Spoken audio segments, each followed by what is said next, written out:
roll call? Yes. Good evening, everybody. Okay, Mrs. Palomo. Here. Mrs. Carraro. Here. I'm sorry. Mrs. Gandhi. Here. Mr. Hyatt. Here. Mr. Lalansky. Here. Mrs. Mendez. Dr. Miskowitz. Here. Mrs. Seward. Here. And Mr. Cohen. I'm here, and just for the record, Ms. Mendez reached out to me. She's on her way, but she may not make the roll call, but she'll be here.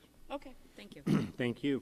Okay, I will also, just for the to get us started off, I'll just note in our agenda the Sunshine Law, our statement on videotaping of the public portion of this meeting, and that public comments will be held twice this evening. And then because we are on school property, we have a policy here of no smoking or vaping on school grounds.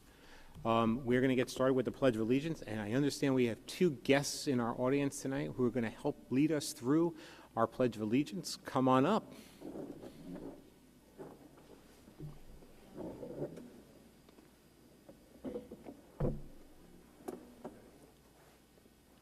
We're all going to help you as well. Yeah. Ready? I pledge allegiance to the flag of the United States of America and to the republic for which it stands, one nation, under God, indivisible, with liberty and justice for all. Thank you very much. That was awesome. Thank you. All right. First item on our agenda tonight is to go into executive session. Can I have a motion from someone on the board? Thank you, Ms. Gandhi. Anyone else for a second? Ms. Carrera, thank you. All in favor? Anyone opposed? Okay, so we're going to go into executive session. The expectation will be 60 minutes. When we come back out, we'll convene with our regular meeting. Thank you, everyone.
1 minute and 43 seconds before our 60-minute timer is up, but why not get started early? We started our meeting today at 6 p.m. Before we get started, we're going to reconvene a meeting which was from the exec. So can I have roll call, Ms.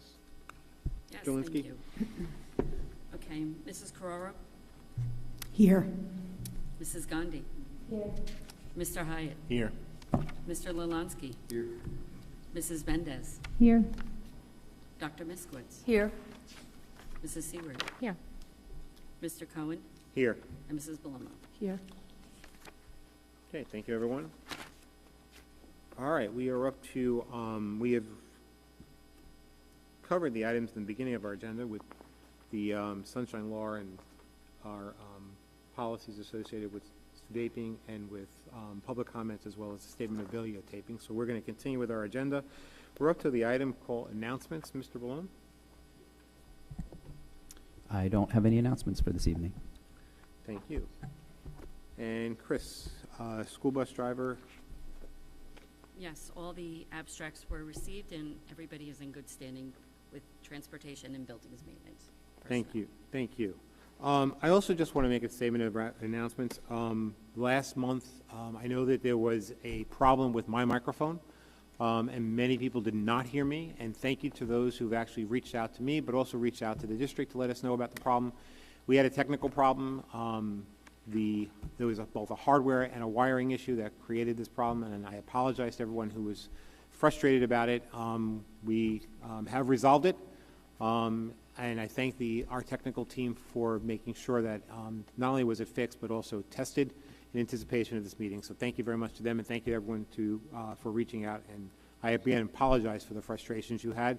You will see that the meeting agenda for this month also has the minutes from last month. So if you were not able to hear, the minutes do cover what was covered in the actual meeting itself.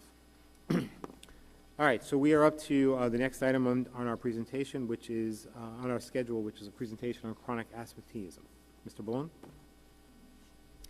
Thank you. I'm also going to call up Mrs. Gross, our assistant superintendent, and we will, I guess, co-present this, right, Mrs. Gross? Sure. Wherever you feel more comfortable.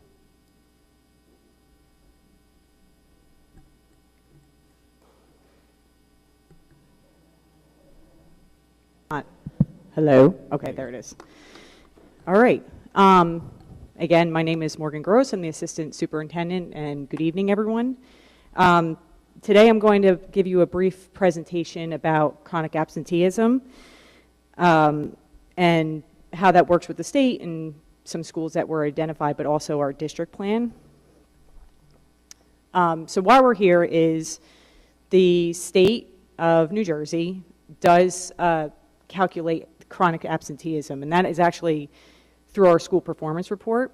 So this is how they essentially evaluate us. So this information is available through our school performance reports, which I do present the academic side in May, but that information is all on the website in case you're interested. What chronic absenteeism is when a student is chronically absent, or I'm sorry, when a student is chronically absent, it is when they miss 10% or more of the school year, which for us it's 180 school days, so that's 18 days. So that's a lot. So we do have an issue, though. That's why we're here. And then we have 2 schools that were identified as having an issue with chronic absenteeism. However, we are seeing this as an issue across the district. Like while we have other schools that were not identified as that, according to the state of New Jersey through the QSAC process, we do want to be proactive in making sure that this is addressed district-wide. And this is an issue across the state. Talking to other districts, they're facing this challenge as well. So what we want to do is be able to address issues and barriers using a tiered, restorative, collaborative, and data-driven approach, which I'll go through in this presentation as well. Mrs. So I think Gross, if I can just jump in. Sure. Can we just go back one slide? Just want to Yes. clarify for everyone. So if you look at the goals in the bottom portion of the right-hand side of the screen, the first one, increasing regular attendance in accordance with policy 5200 attendance. That's actually on for first read this evening, and thank you to the policy committee and for the full board for reviewing the proposed changes that will be up for first read this evening for the attendance policy for students. This will hopefully be the first time of many that we really communicate to the community and our parents. I think there's some education that needs to take place, because we need to understand there are two issues when it comes to attendance in school. The first issue is chronic absenteeism, which Mrs. Gross mentioned. She defined as being 10% of the days missed. So again, in a 180-day school year, 18 days out. What the board and the community, the greater community, needs to understand is 18 days is 18 days, regardless of the reason, when we're talking about chronic absenteeism. That includes being sick. That includes doctor's appointments that some of our medically needy students have to go to. But let me be very clear. We are not asking students to come to school sick, and we are not asking parents to cancel essential doctor's appointments that medically fragile students need. That is not what we're asking to do. What we're asking, or what we're creating an awareness that at the 18-day mark will trigger chronic absenteeism, period. That's a lot of days, right? So if you think of your own child, they're going to get sick every year, right? Students are out, they're sick.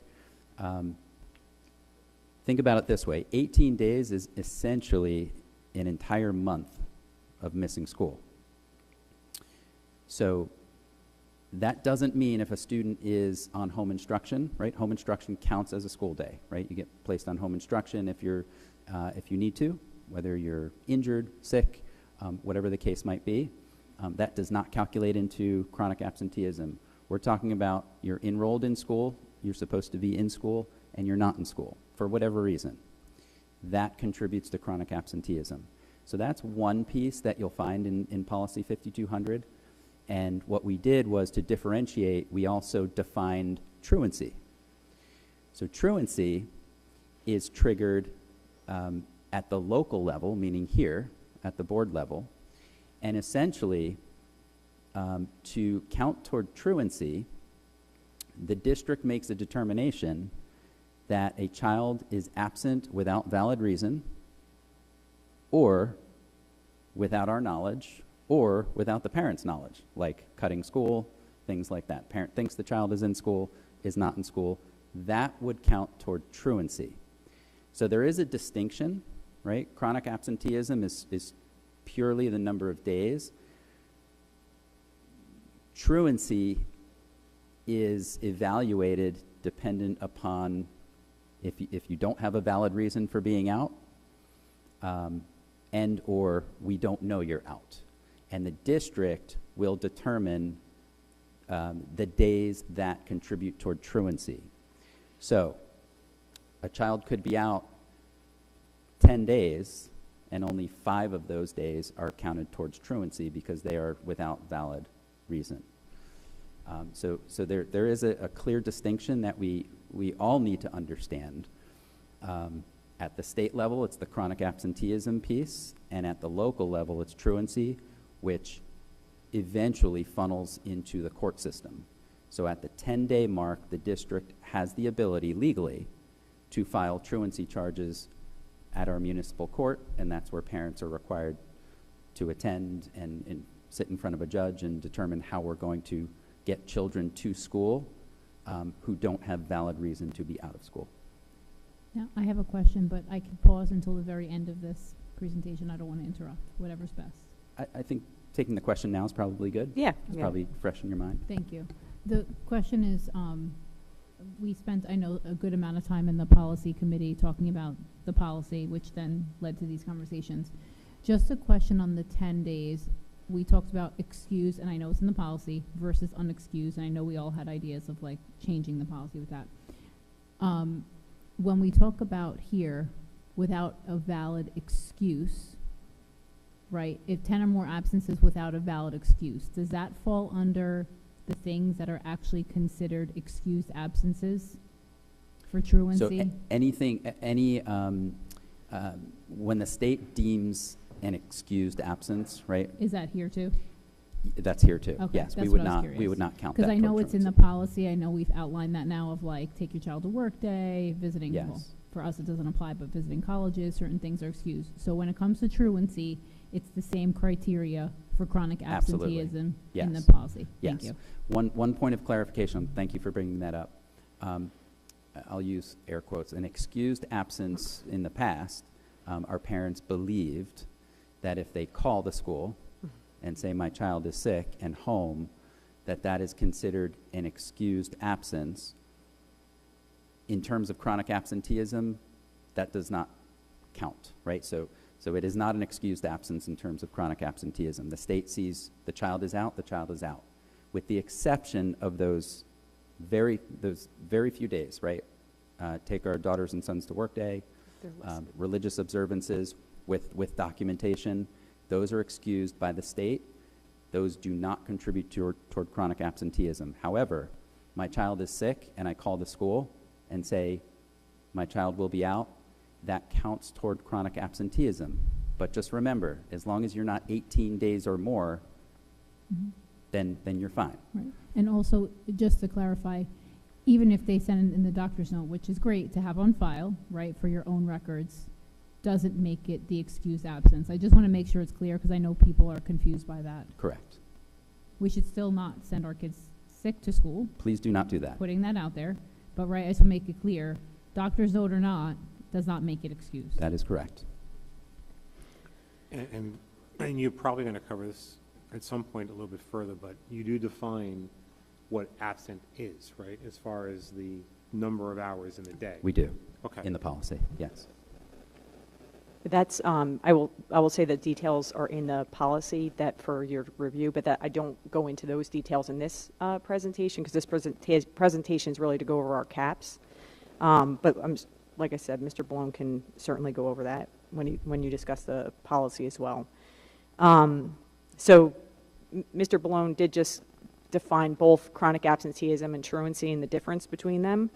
And those reasons are listed on the screen right now in front of you: the religious observance, Veterans Day, participation in district board of election membership activities, take our daughters and sons to work. This is straight from the state. So if these reasons are why a student is absent, we would just make sure that we put that into Genesis so it does not count.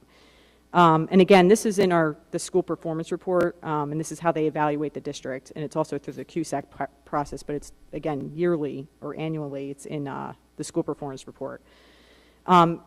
Also, I think what's important to mention is really why this is important is anytime a student is absent, there is an adverse effect on it, whether it's on the district, but also the continuity of instruction for students. So our goal is to always have kids coming into school as much as possible. Again, as Mr. Blow mentioned, there's obviously reasons that a student may need to be off, and that's totally understandable. But 18 days or 10 days without any good reason is, we worry about it being excessive.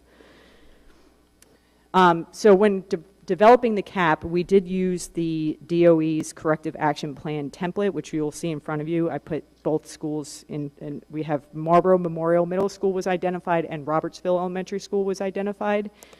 Again, a lot of what we're going to be doing at the district level, though, will hopefully improve absenteeism across the district in all schools. But the first two steps we've already completed. But the first step is to assess data. So we looked at the multi-tier attendance data, which again, the school performance report breaks it down by different demographics. We looked at grade levels. And then we also looked at early warning systems. We did conduct 2 parent surveys for each school and collected and analyzed that information in depth. And then step 2, we then use that information to build and reflect, identifying the contributing factors, which I will go over in this presentation, and then also look at current interventions in order to develop interventions for this upcoming school year. So we're in progress of applying multi-tiered strategies that will start in the beginning beginning in September. And then we'll continue to monitor the progress and include restorative practices and cultural responsiveness. So again, the two schools that were identified, Marlboro Memorial School, the parent survey cited that there were 75% cited health-related absences. 11% reported transportation issues. For example, parents are at work, student wakes up too late, misses the bus. 8th grade absenteeism spikes after graduation, which is why we've always tried to move it as close as possible to the end of the school year. And that's why Mr. Balone even said in his speech to make sure that school is still on the next day. But there are kids that don't come in. And then at Robertsville, very similar, in 84% said health-related issues, 7% family travel. There are families that tack on vacations to other days off we have. And then, again, patterns of vacation-based absences. So that is what's pulled from the survey that we conducted. The schools then came up with some strategies for this upcoming school year. So Tier 1 is the first step. They would like to, at Memorial, start with them. They're going to conduct health campaigns, make sure that everything is sanitized so that we can ensure that kids are not getting sick as frequently, really engaging, providing engaging curriculum to really make kids want to come in. Also, then Tier 2 would also be more targeted towards 8th grade students with check-ins, which they already do a lot of check-ins with students, but this will be very specific to kids that, are frequently absent, especially the 8th graders. And then also through our INRS referrals and just really making sure that we're working with individual students and families as well. So we also have already made sure that things are in place through RTI and some other processes that we already have established to make sure that that's also being monitored throughout the school year, because if a student's struggling academically, that is definitely a piece of information we have been looking at, but we're going to make sure that we're consistently doing that. At Robertsville, they're going to provide monthly class-based incentives. I think they're going to be working with the parent organizations, and then lots of newsletters. I think at the district level, we would like to talk about sending out communications and really educating parents again. And then parent groups working again with CPAG, SCOPE, small group parent workshops, again, really informing parents about chronic absenteeism and the importance of kids coming to school. And then similar to Memorial, infusing this into the IRNS meetings, family health, mental health referrals, and then taking truancy steps as needed. But really important is the restorative focus, which is making sure that they're making phone calls to parents, really connecting with families, avoiding punitive responses, and then just really engaging in building relationship supports, making sure kids are comfortable coming to school, making sure they feel welcome, make sure families feel welcome to come to school. So just really building those relationships, which we already do, but just really amplifying that.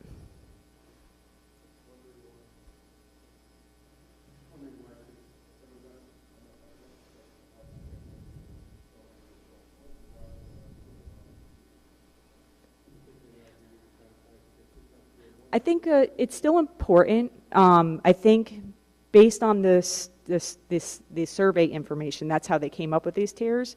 So sanitizing is still very important, but I think what they saw with their survey data was that the health-related issues were a big part of it. But those health-related issues are not just getting sick. I mean, we have kids that are struggling to want to come to school. There's other things. Similar.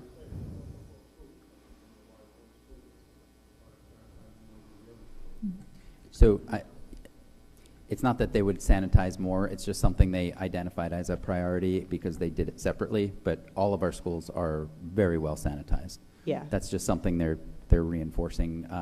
Mr. Pacifico, I don't know if you have any insight on that, if you want to And share. real quick before he adds in his comment, I just want to say that these caps, the state does instruct the schools to build this at the school level because they know their schools and their communities and their students best. So that's why they might look a little different. Plus elementary school, engaging parents through the parent organizations, in their minds might be something that's more of a priority. But I can let Mr. Pacifico, Yeah. do you want I to? guess the important piece is, because it's not listed at Robertsville, doesn't mean Robertsville's not sanitizing.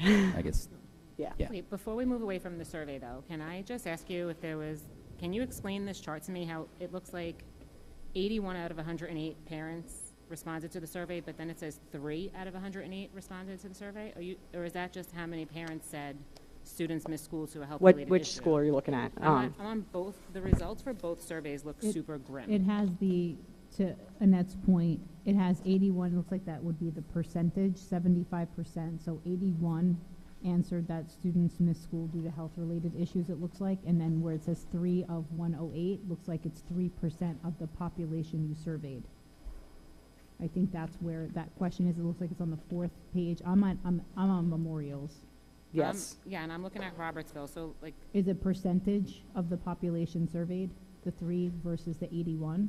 So we did send out the survey to parents, but not all parents have responded. But we added the one, and just correct me if I'm wrong, but So- 108 parents responded, 81 responded with. Right, it's the The health percentage. issue. So- 81% is the percentage of 108. Correct. Is Yeah. what you're saying. Yes. No. how many were sent out in response to 108? Like, I'm just trying to get No. a feel. 75 is the percentage of the Yes, 81 Right. out of 108. Right. yes, 81 responded. 81 responded out of 108 total responses Yes. to that particular that. item, which amounted to Equating 75%. to 75. What was the whole number of surveys sent out compared to the ones that completed it, though? That's what I'm kind of looking for. only once, a survey was sent out at Memorial, and then a separate survey was sent out at Robertsville. They were sent only to the parents of those schools. It wasn't sent out district-wide. Okay, So if there are 700 or whatever, that's not the question. hypothetically, if there are 798 people that are in Memorial, just, I'm giving a hypothetical, I don't remember the exact It's number. it's 7, 7 something, I 7 remember. and change. The whole population, right, you're saying, of the Survey families sent out. received the survey? Mm-hmm. Okay. Yeah, And- they received it, but not all responded. Yeah, we had Is that- 108 responses out of 700 plus Yes. students, I should say. It's not families, because there could be multiple students in a Right, family, that's right? what I'm looking at, the percentage of completed So surveys. the N response is 108. That's how many people responded. And the first criterion, 81 out of 108 responded with the health-related issues, which comprises 75% of the respondents. So where it's 3 of 108 under scheduling conflicts, only 3 families, it's Right, but saying, I'm said just trying to scheduling get a handle conflicts. Correct. of how many Out of completed the 700 survey. and, That's out what of I'm the looking Well, at. 108. out of the 108 respondents. That responded. Yeah. 3 said scheduling conflicts. Mhm. So 108 of 700 completed the Yes. survey. Correct. Which is a 15% number. What I don't understand is, since the issue was chronic absenteeism, why we surveyed the entire school that is- population? That is required by the state. That you have to survey the Yes. entire school? Yeah. Even if, Yes. some portion of the families will not respond to it, since they don't feel their child has a chronic Mhm. Correct. absentee. I'm just trying to get a feel for the accuracy of the data collected, honestly, because, one parent out of 90 said lack of motivation, yet we didn't get 300 responses because of lack of motivation. So I'm just trying to get a feel of where the data, how true the data can be if we're at a low percentage of completed surveys. But thanks for the information. Yeah, just to reiterate, though, the survey is part of what we had to do to complete the cap. So the state actually gives us very specific instructions of the steps we need to take, including this template. And the first step is to survey parents, and then we also, I have some steps in here as well, but they also had to have a meeting with their parent organizations. So they did facilitate that as well and discuss this. So, and then using the information from the survey and those conversations with parents, they then developed this cap. Okay, just a question then to Mr. Lawansky's point, because I had something similar but different strategy, and I appreciate it laid out in this table format. Just to make sure, because I know we talked about strategies also in our meeting and less of the punitive side, which I saw you have there, more on the, making it fun side. Are we going to do anything in Memorial? Because it looks like there's going to be, well, as I'm reading your notes, like we're going to have little fun incentives and campaigns, and I know the middle schoolers would benefit from that too, but different than obviously a Robertsville? We started to generate some ideas for sure. I think we have to make sure it will work before I state anything, Of but course. we've been brainstorming a lot of good ideas to really make kids motivated to come into school so that they don't want to miss it. Right. So that could be, I'll give you one example that was mentioned. I will mention that someone in this room is the one who came up with it, and it was about having clubs where kids are excited to meet during the school day. So during their lunch, they might meet up, eat their lunch, and do something fun like gaming.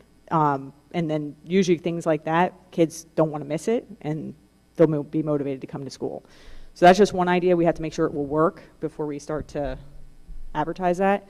But there's other incentive plans. I think that's where the parent organizations are going to be a really important piece because they're always really supportive with engaging our kids and families. But I'm sure you'll see more ideas, and I'd be happy to share with them once we kind of have something concrete. That'd be great. I'm sorry, and one other thing on this slide, or note for me, is the call out for the 8th grade student piece, just because I think that, just to call it out so that people understand what the issue is that, and Mr. Bloom, please correct me if I'm wrong, but when we book our graduations years in advance, I know you're all very proactive on that, there are other schools who also use Brookdale, and they book far out, sometimes blocking X number of days, which means that our last day of school versus our graduation day for our 8th graders could sometimes be between a week, right? Like this year, there was a week in between when it happened. And so what is happening is that the kids are graduating and then they're not coming back. I have my diploma. I don't need to go. Maybe they'll go back on the last day and say goodbye to their friends. And so I just want to call that one out because that's what typically tips Memorial over the edge of the children. Am I saying that correctly? With some, sure. I mean, you have 13 days out, and graduation is on a Monday, and the last day of school is on Friday. There's your five more days. You're now chronically absent because of how graduation was scheduled. It's not 100% in our control, as you mentioned, Mrs. Mendez, because we compete, I'll say, with other school districts who use the great venue of Brookdale. We don't have to worry about weather. It's a really nice venue. But with that comes competing dates. And, some schools reserve multiple dates so they can adjust if they don't use snow days, if they use snow days, those sorts of things. So it becomes very complicated. I think we're booked out now 3 years. So, but again, it becomes a challenge. But yes, for some students, it does push them over the edge. To Michael's, or to Mr. Ballone's point, like, if a student's been in school all year, those days are not going to put them over that line. Right. So that's something for families to be mindful of. I think, again, as this was mentioned, I think education is going to be a really important piece here because I think a lot of, even when I was a teacher in the district, it was like, well, it's excused. And I think there may not be an understanding of how that's impacting things, especially because we could have students that are missing days, but they're still doing fine academically. But then they're missing other important aspects of being in school, which is why we want them to be here. Excuse me. Did they look at, and I'm thinking just with the graduation piece, is the same thing happening at Marlboro Middle? Yes, we're seeing similar. I can confirm, but I'm pretty sure we're seeing the same thing where 8th graders are. I don't know about after graduation, but I do know 8th graders are seeing a higher rate of absences. I was thinking more for the after graduation because they have it the same day. They do. So that's why I was, and I don't. But to Mr. Ballone's point, it's only a couple days. I can't see that. I mean, that's just our thought, I guess, is that it shouldn't be putting us into, into the position we are right Some now. students It's something to will. look at. Yeah. But I guess the important piece as well, we're going to talk about this as a district-wide effort, right? Because some of our schools are very close, right? Robertsville and Memorial, thank you for being here. And, they're the ones that are highlighted here, but our other schools are on their heels. So this is a district-wide initiative that we need to concentrate on. It's not just these two schools. They just happen to be identified because their percentage points just went over the edge. But most of our other schools are right behind these two schools. So we need to make a concerted effort here as a district, not just focusing on Robertsville and Memorial. As a district, we need to focus on reducing the number of students who are chronically absent, which, again, at 18 days, that's excessive. Yeah, and on top of that, you have 10% of the school seeing, 10% of the student population having over 18 days. That's concerning. Okay, so in the future, our goal is to analyze the data again, have an interim review, and see if our strategies are working. And then at the end of the year, we'll do the same exact process. Our goal is to get off of the chronic absenteeism list, and the state requires us to continue through this process until we are under 10%. So that's why we're really focusing on a district level, because other schools are close, and we'd rather be proactive about addressing this at a district level to keep all of our schools off of the list of being identified as a school that has issues with chronic absenteeism. So then we're also going to, continue to look at percentages, chronically absent students, see the impact of each tier. We'll continue to analyze the impact of those tiers, and then also continue to analyze subgroup trends. Again, for example, disabilities, economically disadvantaged students, we've seen higher rates of specific grade levels sometimes. Not the elementary schools, it seems pretty much the same across grade levels, but in middle school we do see more of it in 8th grade. So we'll continue to monitor the progress, and we'll make adjustments as needed, because again, our goal is to get under 10%. And we have started to look at data already. Mr. Giarratano actually reached out to me today, and he said, I looked at this year, because this data is actually from not this year that just ended, it's the year before. So that's when the school performance report came out. So he's already started looking at data. Both of them had started looking at data from this past year, and we've already started to see improvements, which is good. But we're going to make this a major focus this year. So next steps, we are going to ensure a long-term impact. I think even once we're off those caps or below 10%, I think this is still something we need to make sure that we're paying attention to. I know we started looking at research, because I need to make sure that we're looking at research, because we do see that this is having an impact on students instructionally, but also we want to make sure kids are coming to school, because there's so many other benefits to coming to school every single day, or as much as possible. There's a lot of learning experiences that they need to experience, but it also prepares them for the real world. Getting up, showing up every day, socializing, enjoying school. So again, yes.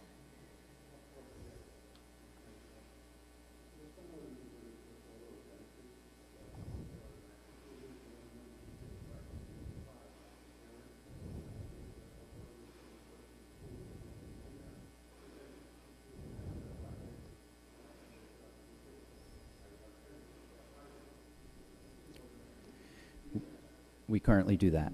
It's in the. We do. Yeah. I think What is it? 5? it says 5 5, and 10. 5, 10, 15, yeah. Yeah. So that's why those phone calls are going to be important too. Not that they don't already do that, but we really want to hone in on very specific students and families when needed, beyond just an email or a letter. And I do want to reiterate here, I think up until this point, there was a lack of knowledge, I think, from our parents, right? When calling in that my child is sick, and they hear that that's a quote-unquote excused absence, I don't really believe they understood that that was contributing toward chronic absenteeism.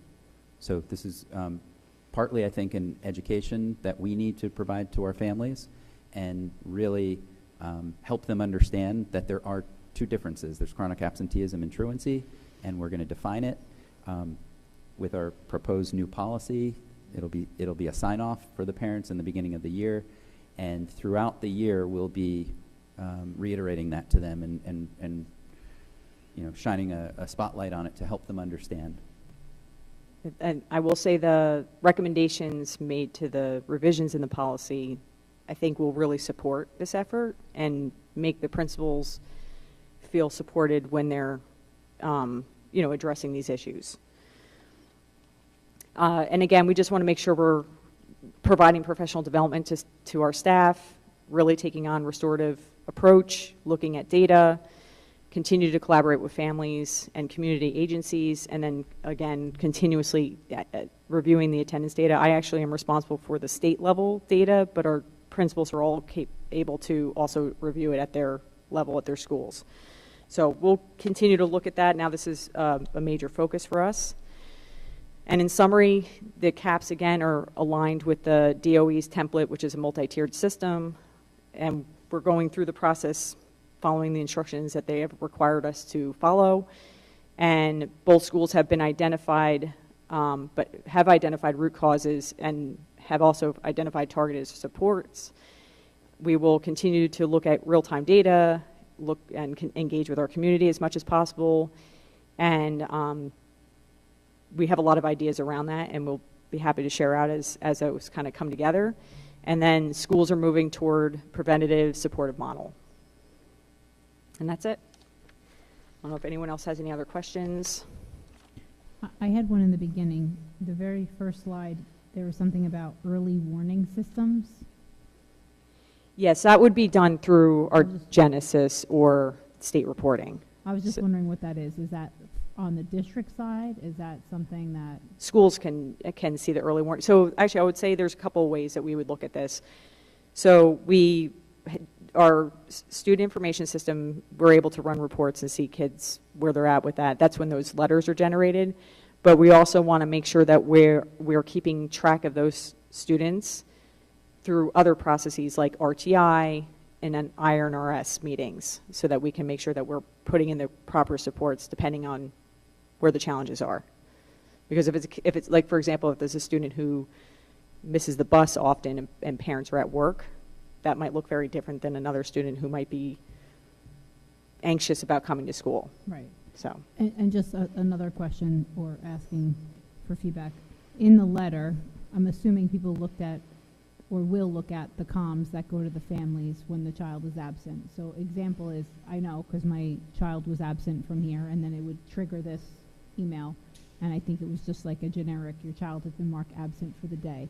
I don't remember exactly what else it said, but maybe of just taking a holistic look at all the comms that go out to include the definitions that are now in the policy, and maybe even link out to the policy. Not saying that anybody's going to fully read it in detail, but at least I'm not sure if that's the plan, but maybe I would include some of that language in there too, just so they know. I think that's a great suggestion. So we will definitely bring that back to the principals, see if we can include it in their letters that they have in their templates in Genesis, so we can include that. And especially if we have the policy revised, I think citing that will be very helpful, because there's definitions in there that kind of provide some explanations as well. And I'm just sorry, one last thing, and almost in like a headline format where it's like at the top in bold, because then when people get too long, nobody's reading it. So if it's like at the bottom, no one's going to read it. Not telling anybody to do their job, just the thing that seems to work sometimes is like having the most important information bolded at the top, and then the link, and then whatever else. Just Yeah, that's a great out there. suggestion. We're also engaging, Mrs. Gross is redoing or revamping the report card comments, so we could also reflect it there as well. So we're having those conversations as well. So, at report card time, at the 5-day mark, at the 10-day mark, the 15-day mark, hopefully with all of those extra touch points, we can help ameliorate the situation. Yeah.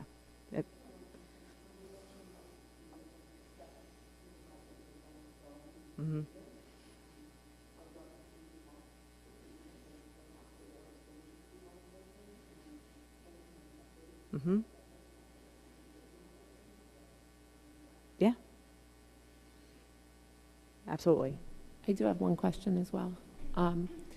Is there anything that you are considering about working with the nurses to roll out some type of guidelines on common viruses, or what the expectation is for your child? Because I know as an elementary school parent, a lot of times we keep our children home over cautiously because that's what we were used to. You keep them home until they test negative or they don't have a fever. So it's a double-edged sword, because you don't want people sending their children to school sick in fear of these absences. but also you don't want parents saying, keep the kids home 3 or 4 days for something that they could be eligible to come back to school earlier. So is that something that I think you've that's discussed? they do send information, but I think that's a really good piece of this puzzle that we need to put together. And I think, again, education is going to be a really important piece here. And I think exactly what you're saying. We can bring that to our lead nurse, who then sends information out to all of the district nurses. Generally speaking, they'll tell you now, fever-free for 24 hours and no vomiting for 24 hours. But I will engage with our lead nurse, and we'll put consistent communications out to all the schools. That's great. Thank you. Yeah, that's really good suggestions.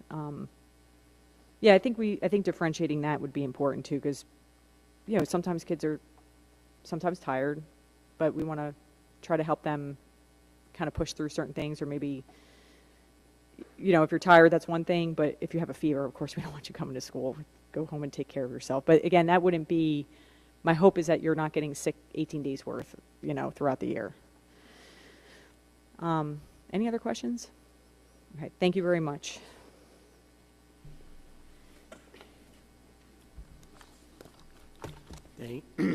Thank you.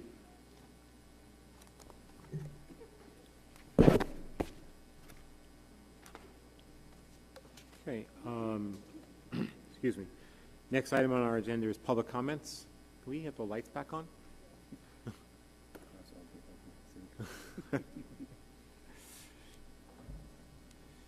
Thank you. Public comments is next. Do we have a sign-in? There's no one signed in. No one signed up for. No one signed up? No. Okay. If there's anyone who would like to speak, please just orderly just come up and we'll take some comments that way. Hello, Ashley McCormack, 16 Riley Road, Morganville. I don't have anything written. I just wanted to address the first read for revision of 9191. I did send an email this afternoon. I just want to point out that 9191 was just revised last year, along with 9210. They're both very similar. The 9191 used to be about the Educational Foundation. 9210 is about our PTO, PTAs, but both of them are under nonprofit organizations. With that said, I just want to know what brought on the revisions so quickly, especially because there's 2 points on both 9191 and 9210 that are bigger points, requesting bylaws be submitted yearly and requesting board members or directors be submitted yearly. So I'm seeing that 9191 now scratches that. I'm just wondering what brought that up, one. And then the second question is, I lost my train of thought. I'm exhausted. Last month on your agenda, we had acknowledged all of the PTO and PTA nonprofits that did submit their bylaws, and it was a list from Abbott all the way down to Scope. So I believe every single PTO, PTA did comply. I did not see the Educational Foundation, and now I'm seeing the revisions come through tonight. So I'm just wondering if they were aware of the revisions being brought to the board or being brought by the policy committee, because they are not in compliance if they have not submitted them in yet. And I'm also wondering, the last question, was in regards to what Ms. Gross just spoke about. I know that kids sometimes go home after lunch, after recess, because they vomit, and then they're stuck home for 24 hours after. I'm wondering if that's something that we can lift as our requirement, because I know a lot of parents complain that my kid was fine, they're not really sick, they're just hot, or they ran around too much and then they threw up, and now they're stuck home tomorrow as well. So it's just something that's adding to the list of absentees. That's it. Thank you.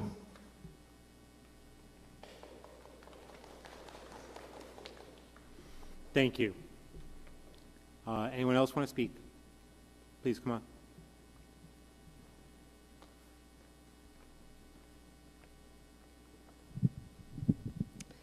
Good evening, Angela Colby, Marlboro. I'm standing here as a private taxpayer, not in the capacity of any group that I may or may not join. I recently stumbled across that in July, Marlboro Township received a New Jersey Department of Education grant in excess of $17,000 to improve student literacy. This requires the literacy screenings to be done twice a year up to grade 3. Can you explain how the literacy screenings are currently being done within the district and how these grants will change the procedures at Marlboro? And also how literacy and comprehension issues are identified and treated after grade 3. I also wanted to put on your radar that recently the school bus safety bill passed the New Jersey Senate, 39-0, requiring school buses that transport students with disability be equipped with 1, a video camera, 2, a GPS tracking service, and 3, a two-way communication to call 911.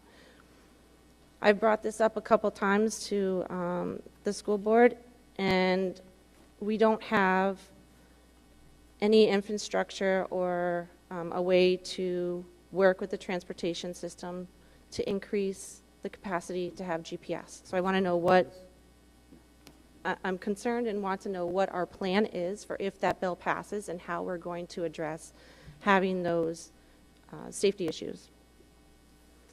Additionally, on the agenda today, there's an approval for the municipal advisor for Phoenix Advisors for $12,000 to help with the referendum. I thought Laura Bishop Communications was handling all of that we were doing for $40,000. And then with the rise of healthcare that's going to be increasing next year, 29.7%, we're already shifting funds for healthcare in the budget. And I just want to make sure that my tax dollars are being used appropriately from the BOE. There's been 5 people that have been requested to go to the New Jersey School Board workshop in Atlantic City. I've read on the website for a group of 5 people, it only costs $1,200. But we are using an excess of $3,500 to go and spend our time there after the 4 o'clock conference ends, and it's only an hour away in Atlantic City. So I don't understand why we are spending school taxpayer money to put people in a hotel, pay for food, pay for travel funds, when the township of Marlboro doesn't even do that for their own employees. They pay for people to attend the workshops, and that's it. That's done by Jonathan Kapp. So I would recommend that you talk to him and any kind of questions you have on how to be fiscally responsible. Everybody here on the board has said during their time when they were running that they want to be fiscally responsible and go through the budget with a fine-tuned comb. I don't see that happening when we're having an excess of $3,500 being spent. Educate yourself with your own funds, not the schools. I know you're volunteering your time, but we want to be accountable. We want to make sure that that extra money is being spent for school, for aids, social skills, extracurricular, and I think that's important for our kids. Finally, if I can just take 1 more minute, I would like to recommend to the superintendent and to the Board of Ed that the agenda today was missing the student impact portion of it. There are kids still in school. They are going to ESY, and it would be nice to have them to show some things that they are doing in the school during the summer and working their butts off. So thank you very much.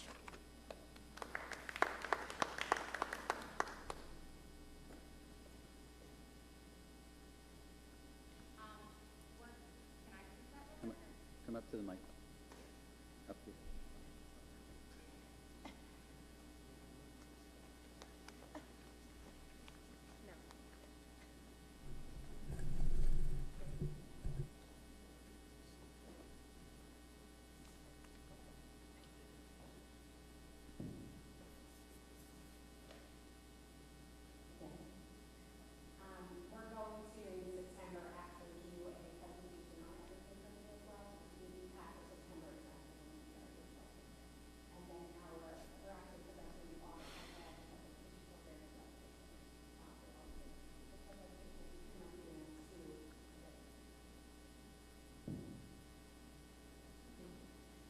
Thank you. Anyone else would like to come up? Please.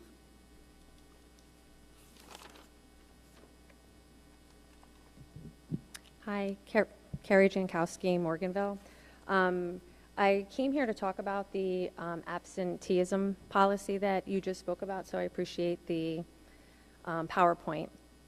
But one thing that I did want to discuss was not in there, and you hinted at it at the referral of a chronically absent student to the INRS committee. INRS stands for Intervention and Referral Services. So I have a concern, and again, this is not for medically fragile students because those students generally would get a 504, they would be entitled to homebound instruction. If they're receiving homebound instruction, they wouldn't be counted as absent, so it wouldn't contribute to their chronic absenteeism. So I'm not talking about that.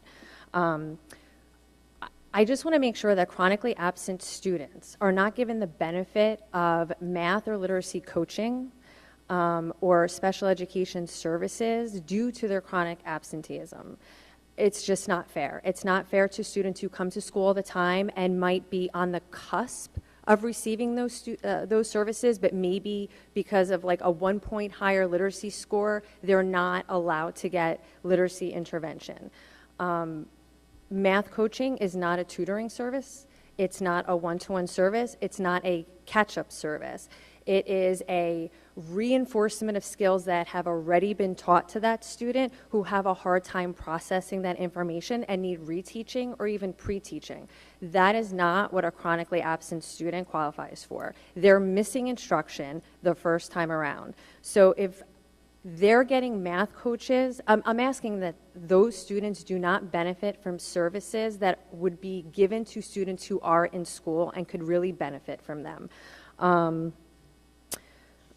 Coaching is not used to help sustain students.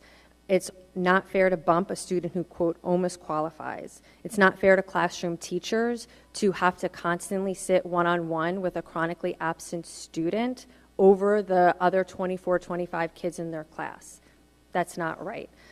So I know that you had a lot of plans in your presentation, but to me, it seems like a lot of incentives trying to find the carrot to dangle in front of the parent or family's eyes. It's their job.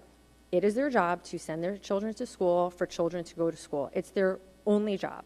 So I would encourage you to penalize. Take away safety belts. They're not allowed to have safety belts if they hit a certain amount of absences. Maybe they're not allowed to walk in graduation. Maybe they're not allowed to get their paper diploma.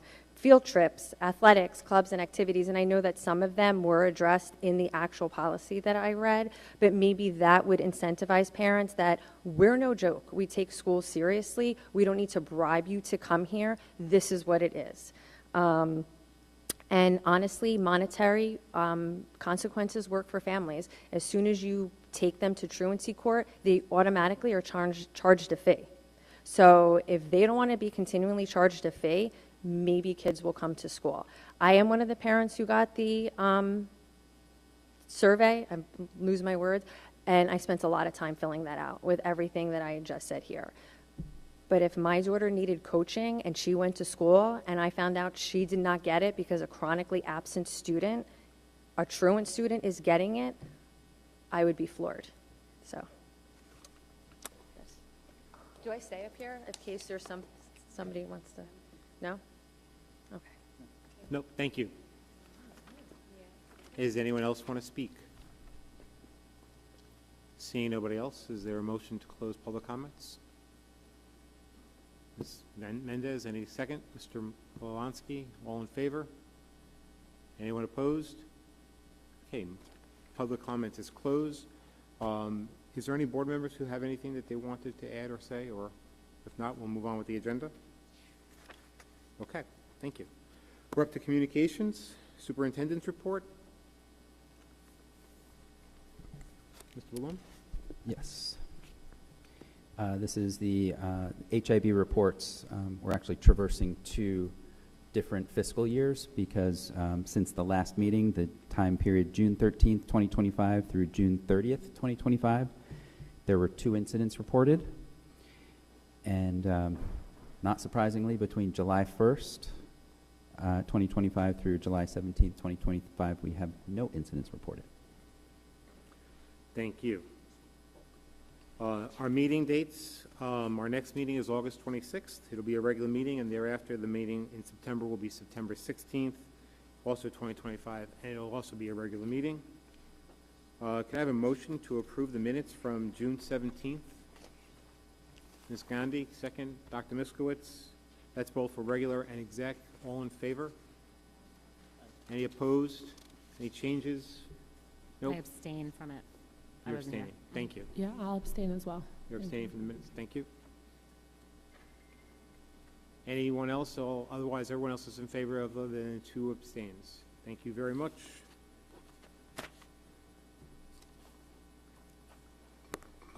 Secretary and Business Administrators Report. Chris? Okay, this is just saying that Mr. Caravello has certified the financials for the month and the payroll certification for the month. Thank you. Moving along to committee reports. I believe the only committee reporting today is policy. Ms. Gandhi?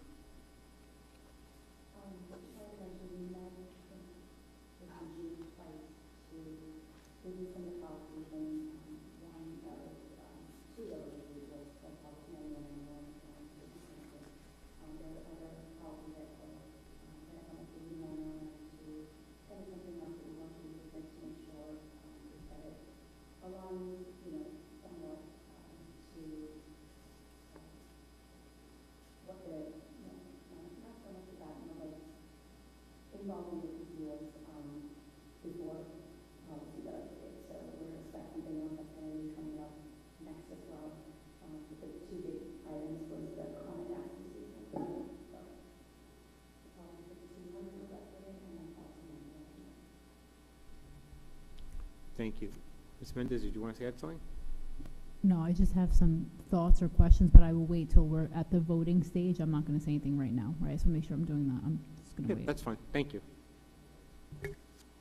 Any questions for Ms. Gandhi or on the policies? Otherwise, we do have them up for, we do have 2 policies up for vote. The first reads. Okay, thank you. Okay, we're up to financial and business operation matters. Mr. Hyatt, would you mind reading this item? Absolutely. The superintendent of schools submits the following resolutions for approval. Number 1, transfers.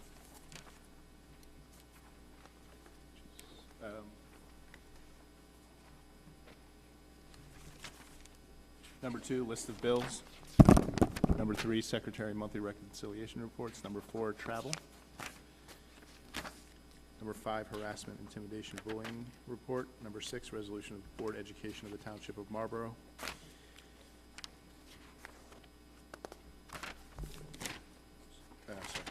Number 7, approval of municipal advisors and continuous disclosure agent, Phoenix Advisors. Number 8, approval of Chapter 27 emergency virtual or remote instruction program for the 25-26 school year. Number 9, acceptance of IDEA allocations for the 25-26 school year. 10, ESCNJ contract purchase.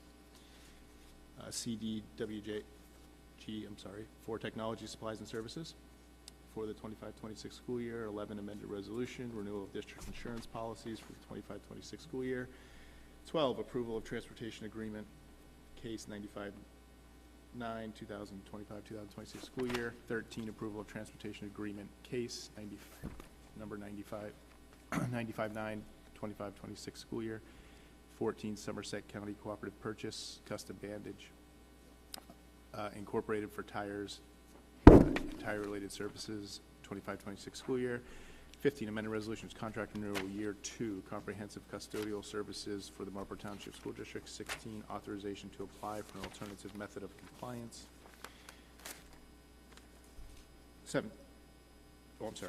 18, amended resolution, ESC NJ PEPM and New Jersey State contract purchase. 19, award of bid, supportive services for Paxton door control systems.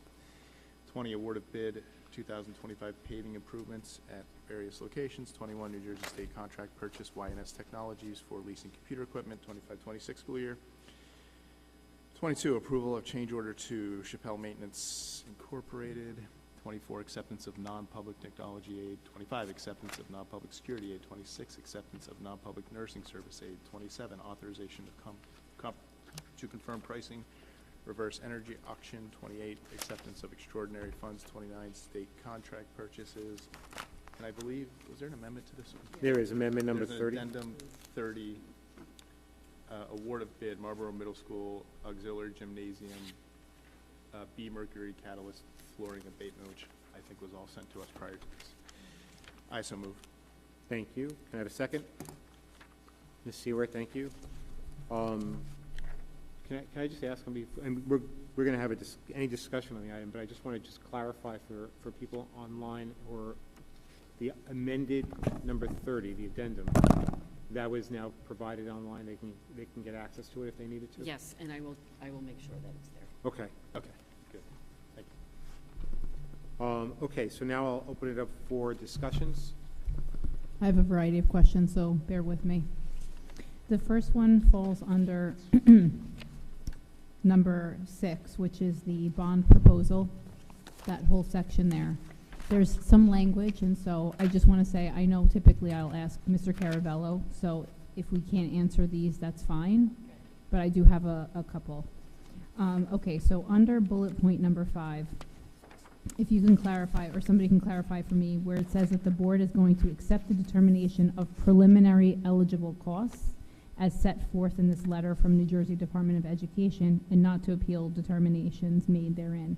And then it says, also agrees to locally fund any excess costs, if any, and delegates the supervision of the project to the business administrator / board secretary. So to sum that up, my question is we had voted or talked through like some potential costs, some potential costs of this.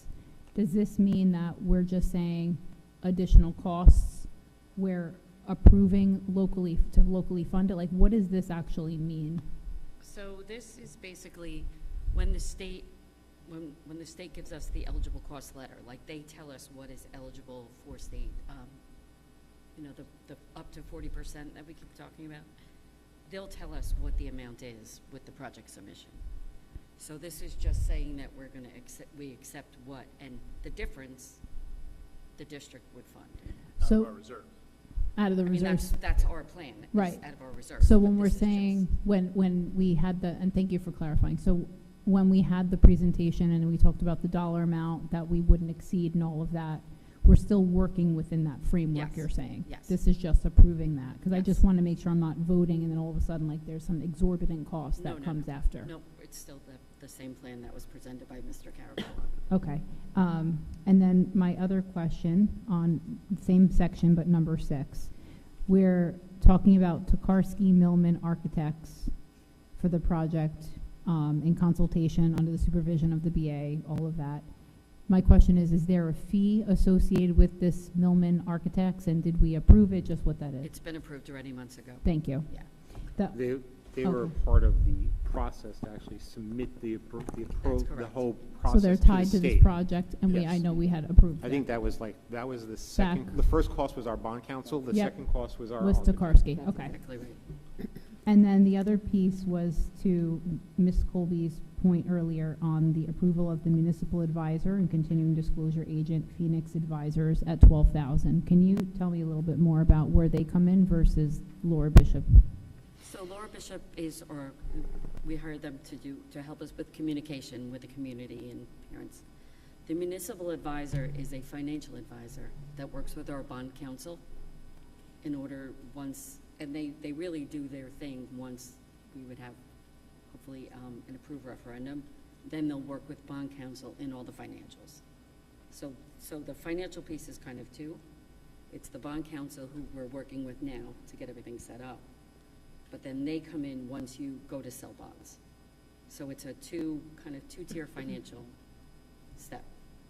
So they have nothing to do with communications. Right, so this one says it's all about the planning, the analysis, and executing the financial piece, whereas Laura Bishop is strictly communications, is what you're saying. Exactly. Okay. Now, I don't want to move to my next question about the virtual remote instruction, if somebody else had a bond question. Yeah, I do. So I had sent Mr. Caravello 13 questions, and he provided brief responses to each of them. One of my main concerns before voting on this is the restoration of the capital reserve. So what is the plan to restore those funds, and to what degree will fall back onto the taxpayer in the future? So the plan is, as Mr. Caravello said, in June, the board approved, setting aside, using money and replenishing cap reserve up to, was, I guess, $2 million. I don't remember the resolution exactly. But we plan, once the audit comes in, auditors come in this year and tell us what our balance is, we're going to replenish that reserve. So potentially there could be an impact to taxpayers on replenishing that reserve in the future. I mean, our plan is, but our plan is to not let that happen. So that's what we're trying to do. And is that something that we'll vote on as a board, where the cuts will come, whether it be we cut or we increase the burden on the taxpayer? Is that something that we will discuss? It would totally come to the board if anything like that. And So, that would be in our next budget, yes, for the most part? yes. You're welcome. Any other questions before we proceed off of the referendum number 6? Just the numbers that are listed here, those are going to be, regardless of what comes back, those are the numbers that are going to be presented to the community. There's nothing added, there's no more PR firms or No. additional. If there is additional costs that we do kind of meet along the way, where will those fall? They'll just be new approval items on the future agenda? Yes, for sure. Thank you. I have a question before we get off of bond. For the question itself, and this might just be my ignorance, but is this the recommended way of writing it? Because I know other boards have worked to change wording or to is there something that, to look at here to change any language so it's clear and concise for the person voting on it? Right, so this is what the bond counsel Recommended? and recommended, based on his experience with school Gotcha. boards. The third grader thing that I was talking about. Just remind us again. Third grader stuff. I wish we could go that level. Remind us again when this is due for us to get on the ballot. Well, that's, It's very soon, correct? yeah, we have to get this, that's why we needed to Before the get it- August meeting. That's We the needed to get importance this of this. Okay. approved this month in Understood. order to be able to get it onto the ballot. The question. Yep. Yeah. So before I move off of this one too, when I saw the question, I'm with you on the question piece. I understand it's their legal things or certain things that have to be included. It feels like it's not going to be easy to read or digest a little bit, right? So I know there comes an education piece. So if we don't, I'm just asking, I'm not saying I'm not approving it, I'm just asking, if we don't approve it today, we're saying it doesn't make it on to the I mean, ballot. if we don't approve it and we have to do it in August, it could not let us put it on the regular. We November may not make ballot. the I'm November, sorry, we're not going to make the election, November Yeah, I which election. is remember. what I know that the That's board fine, I just wants. wanted to clarify Yeah. before I I move past agree, it. it is a little wonky, but Right. I think we gotta go with bond. I mean, that's looked at where a bunch I'm of other hoping resolutions. the communication with the community prior. Exactly, that's why that's important. Yeah. Absolutely. And not to belabor the point or elongate the meeting, just asking, because I know it was sent to us in an email, right? But we can't all convene via email, right? Because it has to be in public.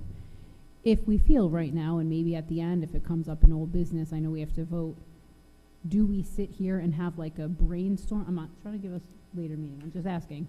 Do we sit and talk through the question and point it out, and maybe that's the edit that can be made today? I don't know how it would work. I'm just asking if we feel like, or do we feel like it's gonna work? I don't know, because 3 of us already thought it was a little bit hard to digest for somebody who may not be as well versed in what we're doing. That's all. So we just vote because we have to get it out there, or do we sit here and modify? I'm just asking everybody's opinion.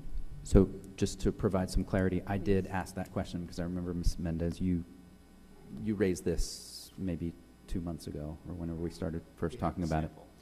And when I raised that question basically for you in our meeting with the bond counsel, and his response was, a lot of this is required language. There's really only maybe a very, very small section that you could actually change. So with that said, could we go back and ask him? We could, but if it's not approved tonight, we will miss the deadline. Understood. That's what he said. So we can ask him No, what and I that looks appreciate like. you asking that on my behalf, and thank you for that. I would then just say it comes with a lot of education. So, you know, in our comms and all of that, like our strategy should be airtight on how we break this down to make sure that it's understandable and digestible for all. That's all. I know it's on the plan. I just Yeah, want I to make agree, sure. and that's definitely the plan, I Yep. think. I could agree. Yeah. That's Okay. I have a question now on number 8, simple question. Yeah, Oh, I'm so I sorry, just Bonnie. want to make sure that there was no other questions Please. on the referendum. Okay, item number 6, no other questions?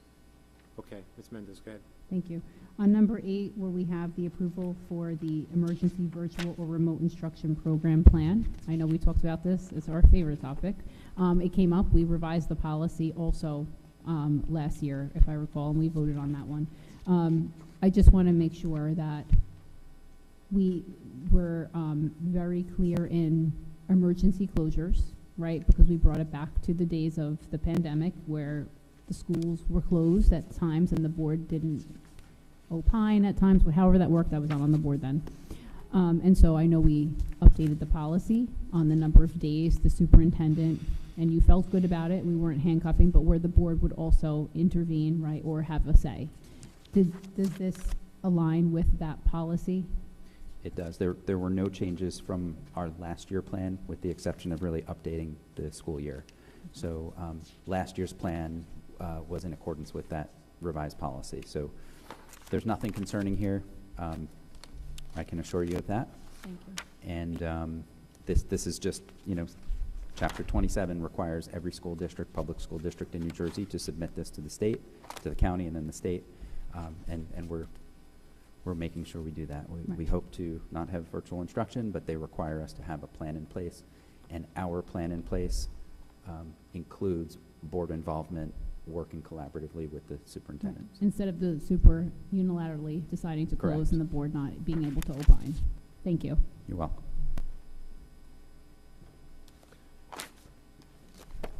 Any other questions? Any other questions on any other items in this particular area?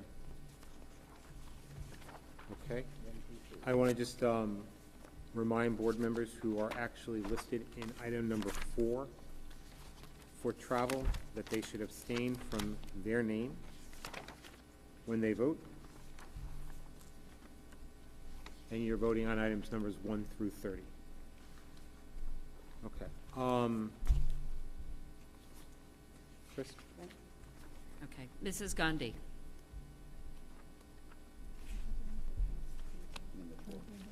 Number 4.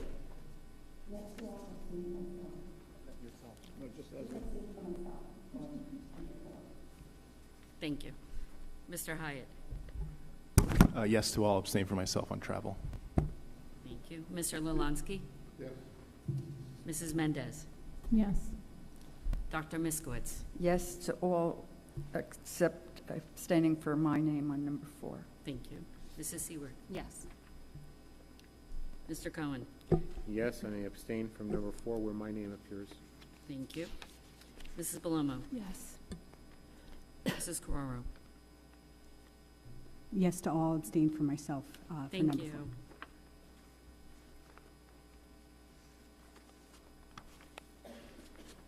All good? Okay, moving on along, we're up to the next item of curriculum matters. Ms. Mendez, would you read curriculum matters? Sure. Thank you. The superintendent of schools submits the following resolution for approval. 1, adoption of state-approved teacher and principal evaluation instruments. I so move. Thank you. Can I have a second? Is Dr. Miskowitz? Any discussions on this item? Okay, can I call for vote? Yes. Mr. Hyatt. Yes. Mr. Lalansky. Yes. Mrs. Mendez. Yes. Dr. Miskowitz. Yes. Mrs. Seward. Yes. Mr. Cohen. Yes. Mrs. Belomo. Yes. Mrs. Carraro. Yes. Mrs. Gandhi. Thank you. Thank you. Next item up is personnel matters. Dr. Miskowitz, would you read this? The superintendent of schools submits the following resolutions for approval. Number 1, resignations. Number 2, employment certificated staff. Number 3, employment kindergarten basic skills and instructional assistants. Number 4, employment school aid. Number 5, reemployment certificated staff. Number 6, reassignment certificated staff. Number 7, reassignment and amended salaries certificated staff. Number 8, reassignment and amended salary non-certificated staff. Number 9, transfer certificated staff. Number 10, elementary world language teacher stipend. Number 11, stipend additional duties confidential administrative assistant. Number 12, stipends maintenance workers. Number 13, 2025 extended school year special education program substitute certificated staff. Number 14, amended 2025 extended school year programs school monitor. Number 15, summer substitute secretaries transportation. Number 16, revised curriculum writing, ELA assessment revisions, grades 1 through 8. Number 17, curriculum writing core ELA. I don't know what that means, but resources for IMSE preparation, grades 1 through 5. Number 18, amended extracurricular activities advisor. Number 19, student observation. Number 20, student practicum. Number 21, substitute teachers.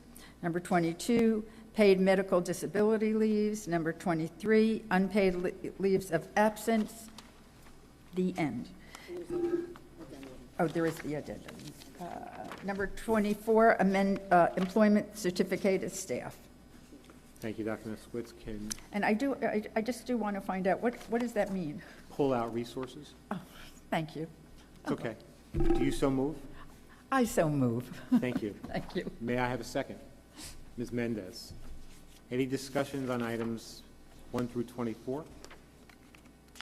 I just want to make sure again that item number 24 will be also Yeah. provided online? Yes, I will make sure it's there. Great, thank you. Roll call? Okay. Mr. Lalanski. Yes. Mrs. Mendez. Yes. Dr. Miskowitz. Yes. Mrs. Seward. Yes. Mr. Cohen. Yes. Mrs. Palomo. Yes. Mrs. Carraro. Yes. Mrs. Gandhi. And Mr. Hyatt. Yes. Thank you. Thank you. I would like to recognize that in our audience today, we have our candidate, now newly appointed, Vice Principal, Mr. Stiller. So I would like to just congratulate him on his appointment.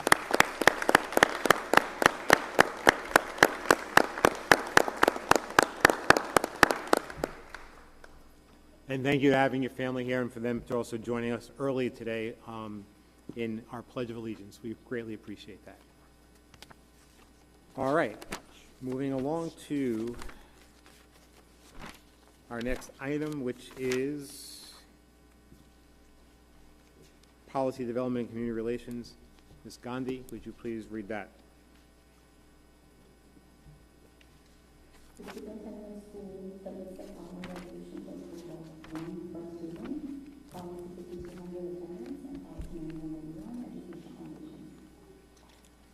You so move? Thank you. Can I have a second? Dr. Miskowitz? All right.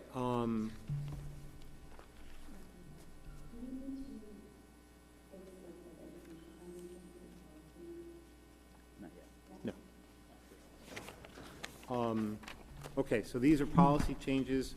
The process for this is that this is first read, which is intended to provide for the consultative period of time, not only with the community, and we've had some comments from our community, we've had some emails, but it's also an opportunity for the board to sort of weigh in and offer feedback.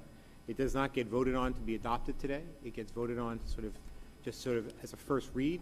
It then goes to second read. It could be next month. It could be a month after. It's when the policy committee will absorb the comments and be able to sort of decide how they bring it forward for second read. So with that, I will open up for discussion. So I had a couple of questions, and thank you, because I know we had 2 meetings, thank you, Mrs. Gandhi, twice in June, 2 meetings in June, and I couldn't attend the most recent one because I was away with my family.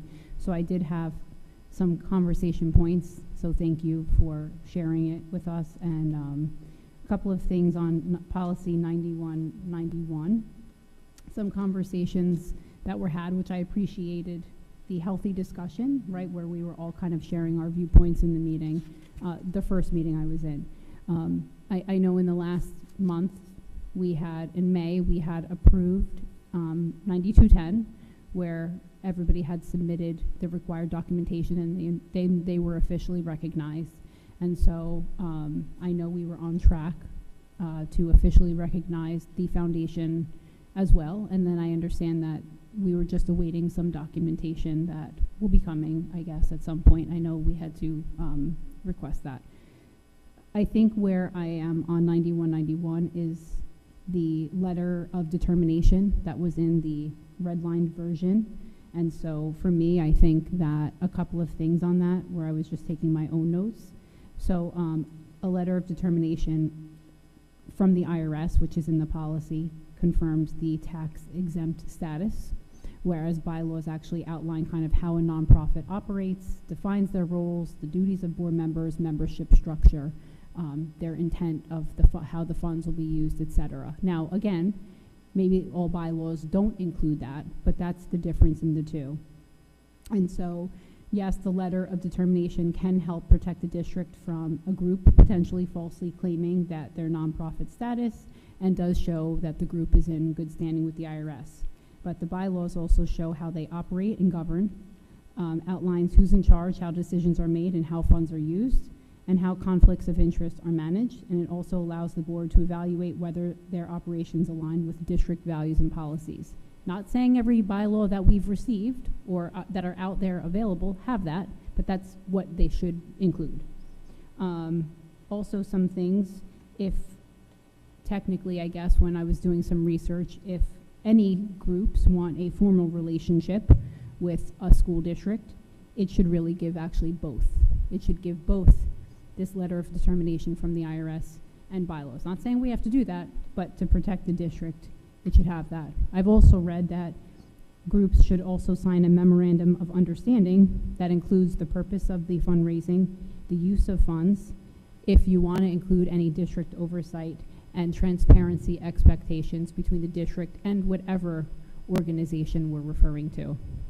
And so though we're talking about 9191, because that's where bylaws were stricken and we determined these, I did ask that we keep the policy as is for this year, because we just officially recognized our parent organizations, scope, CPAG, etc., and that we do these holistically and strategically as a group, since they're doing some level of fundraising, whether it's on behalf of the district or the school. So I was looking for a more holistic approach and strategic with all of these groups, getting input from all of them so they all feel that they're getting it, instead of officially recognizing a group that supplied the documentation and then changing another. So I'm not opposed to taking a look at all of them together collectively, but I think that I just don't feel great making a change right at this moment in time. And so that was some of my notes I had. Also, there was one line in here that says changes within the first year of recognition shall be sent to the BA within the first 30 days of the change. And I could have missed it, but what happens after the first year? So if there are changes, are we saying that they don't? And I could have missed that line, but I read that in the notes. So what happens after the first year if there are changes? Are we not being notified? And again, so those are my things. My only other thing is, why did we change the name to independent fundraising entities as opposed to educational foundations? So a lot of talk. I just wanted to say that those were some of my questions. And thank you.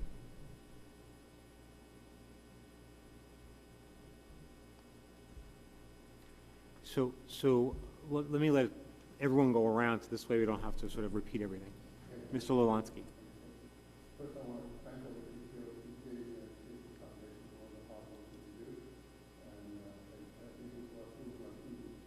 My issue with changing the name to independent fundraising entities, I don't see, I don't know anyone, I don't think it's much over that. I'm looking at 9191, and I can't remember 9191 without changing to 9192, because one PTO, in my mind, one PTO, PTA,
just so I'm clear.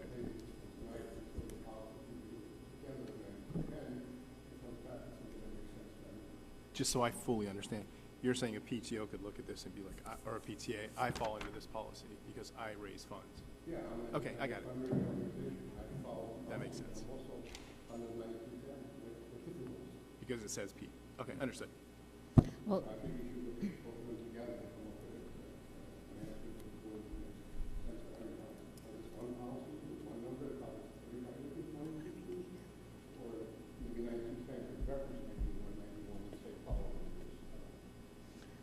so just to build on that, the board received an email tonight. I'm only using my phone for the sole purpose to read the email since there's no laptop in front of me. And the addressee wrote the letter in lieu of public comment. So I'm sure, Michael, I have permission to read the email. Say again? Did that person ask you to read this? Well, the email was sent in lieu of public comment. To you. To all of us. Oh, of course. Okay. Dear Marlboro members of the Board of Education, I hope you're all well and enjoying the summer so far. As PTO presidents, we are collectively writing to express our concern regarding the proposed amendments to Policy 9191, which is scheduled for a first reading at tonight's board meeting. Unfortunately, many of us are unable to attend in person, so we respectfully submit this letter in lieu of a public comment. Over the past couple of years, significant time and effort were invested by the board, district leadership, and community stakeholders aligning policies across all districts supporting organizations. Policy 9191 was updated in February 2024, followed by Policy 9210 in May of 24, with clear intent to apply consistent standards to both educational foundations and parent organizations. The proposed revisions to Policy 9191 appear to directly contradict the goals and agreements that came out of those meetings. These changes undermine the very alignment we worked so hard to establish and suggest a shift back to a system of unequal expectations among groups that ultimately serve the same purpose, supporting the students of Marlboro. I urge you to reconsider these proposed amendments and to reflect on the foundational goals we all share: transparency, fairness, and the best possible support for our students and school community. Thank you for your time and dedication to our district. We appreciate your consideration and look forward to continued collaboration. Nicole Nadell, President, Defino PTO. Jackie Mazzarello, President, Robertsville PTO. Dana Verga, President, Marlboro Elementary School PTO. Danielle Balomo, President, Dugan PTO. And Yvonne Lattis, President, Marlboro Middle School PTA. And I'm reading this out loud for all of us to consider because I actually think it raises a very fair point of unfairness. If everybody has already presented their bylaws thus far, what was the rush to amend Policy 9191 before we acquired Educational Foundation bylaws? Was there any specific incentive as to why this policy came across the table for the policy committee after everyone else? And have we acquired the bylaws for the Marlboro Educational Foundation as of today?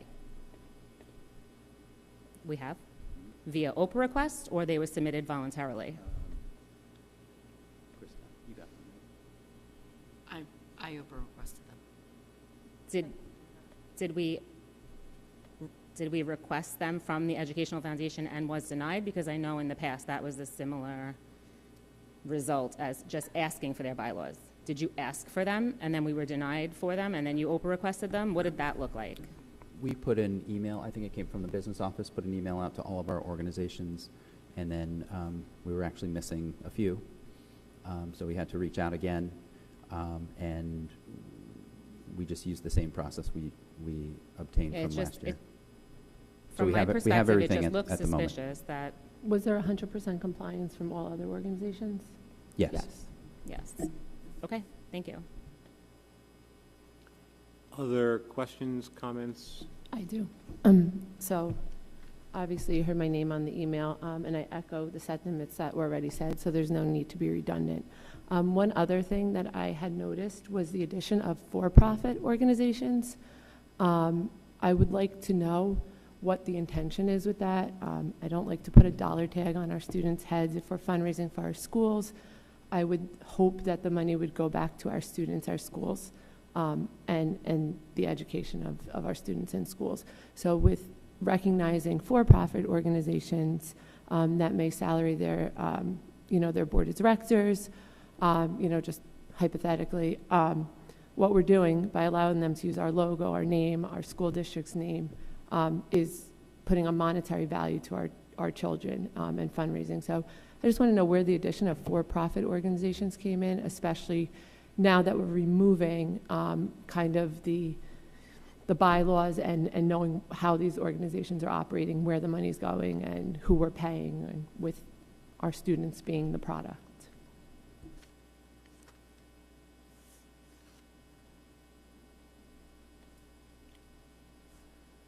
Other questions or comments or discussions?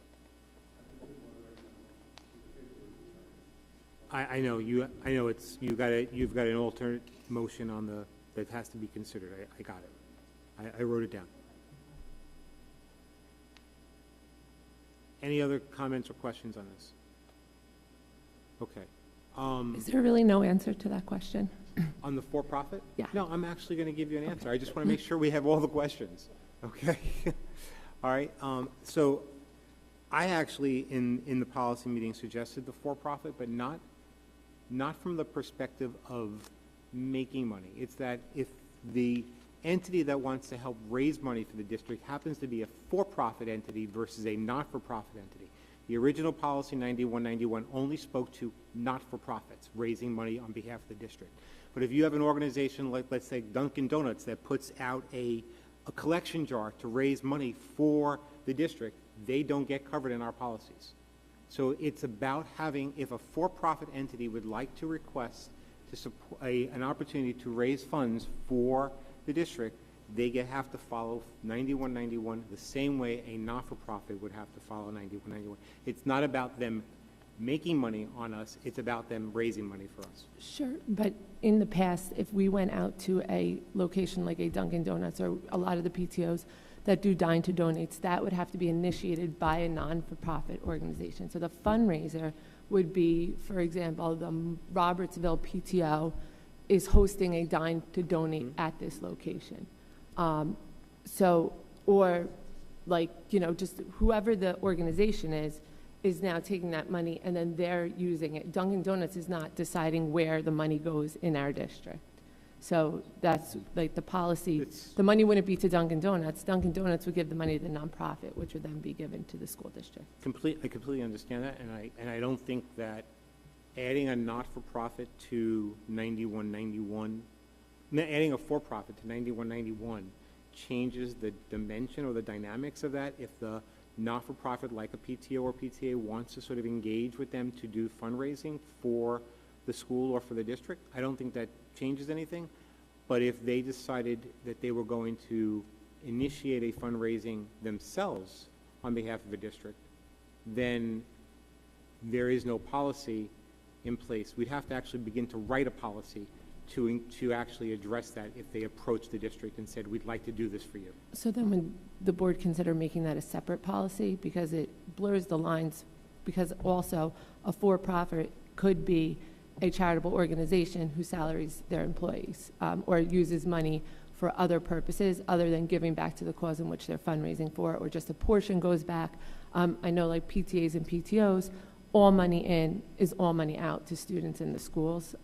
So I would hope that for the sake of our students, that would be the kind of organizations that we're, working in good faith with, and not salaried organizations and fundraising money and giving portions of that to those kind of organizations. I think that's a good suggestion. I know Mr. Lalansky is going to have his motion. Just to go back to my initial other point about the title change itself, and I didn't know if you were going to get to that, just because independent fundraising entities, to your point, could span over to other groups that are in another policy. So I didn't mind the title of educational foundations. I did not create that title back when we were on the policy committee. It was actually already there, and I don't mind it because a lot of other districts have educational foundations as well, and I know we all appreciate the work that they do. I think keeping that title is okay, at least in my eyes, because fundraising entities could blur the lines of our parent organizations also. So I just putting that out there. good feedback. We can evaluate that together. Can I ask what the conversation was like in the policy committee to remove educational foundation and insert the wording in the redlining? Was it just, To be honest with you, I don't, I think the conversation was more about what is the intent of the 9191 policy as it was written, and it came right actually out of the, it came right out of the first line. The board acknowledges that independent, not-for-profit entities can be an important source of fundraising for specific innovative educational activities not otherwise supported by local school budget. So that was what, quite frankly, inspired me to say, well, if this is a policy about independent fundraising entities, then that's why I sort of suggested independent fundraising entities. It came right out of the language that was existing in the existing policy. Just one more question. I knew that. I just oh, just sorry, wanted go to ahead. see if Ms. Ewart. normally there's a predate, like this one was adopted February 20th, 2024, but a lot of the policies were revised in 2013. Was that omitted?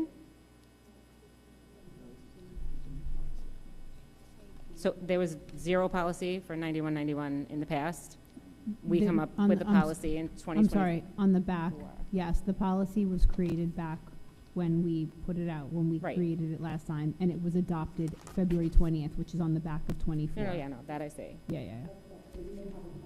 There was no policy for educational We foundations. didn't have one until we created it as a policy Right. committee. No, Yeah. I was here in 2024. I guess I'm just trying to point out that for decades, there was zero policy with guidelines regarding educational foundations, and now so much attention has been brought to light in recent years since the possible, resolvement of educational foundations in the district. So I'm just trying to pinpoint where this policy was brought up again in recent days prior to getting bylaws like everybody else provided.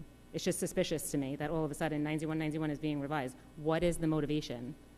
Is there something that the Educational Foundation communicated with Mr. Malone or board president that we don't know about? Is there any type of communication that we're planning on putting out on their behalf? Is there anything on the table before we revise a policy that would allow, after a revised policy, for the board or the district to participate in once the policy is revised?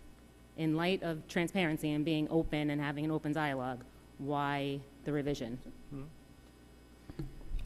So in communications with the Educational Foundation, I've had, by the way, very productive conversations with them. I'm sure so you I do have. appreciate that.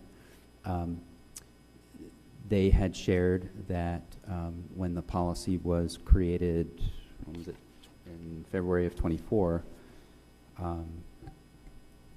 that there was no consultation with them during that time. So they wanted the opportunity to partner with us to share their feedback on the policy as it stood. And then I brought it to the policy committee because that was a sentiment that they had shared with me.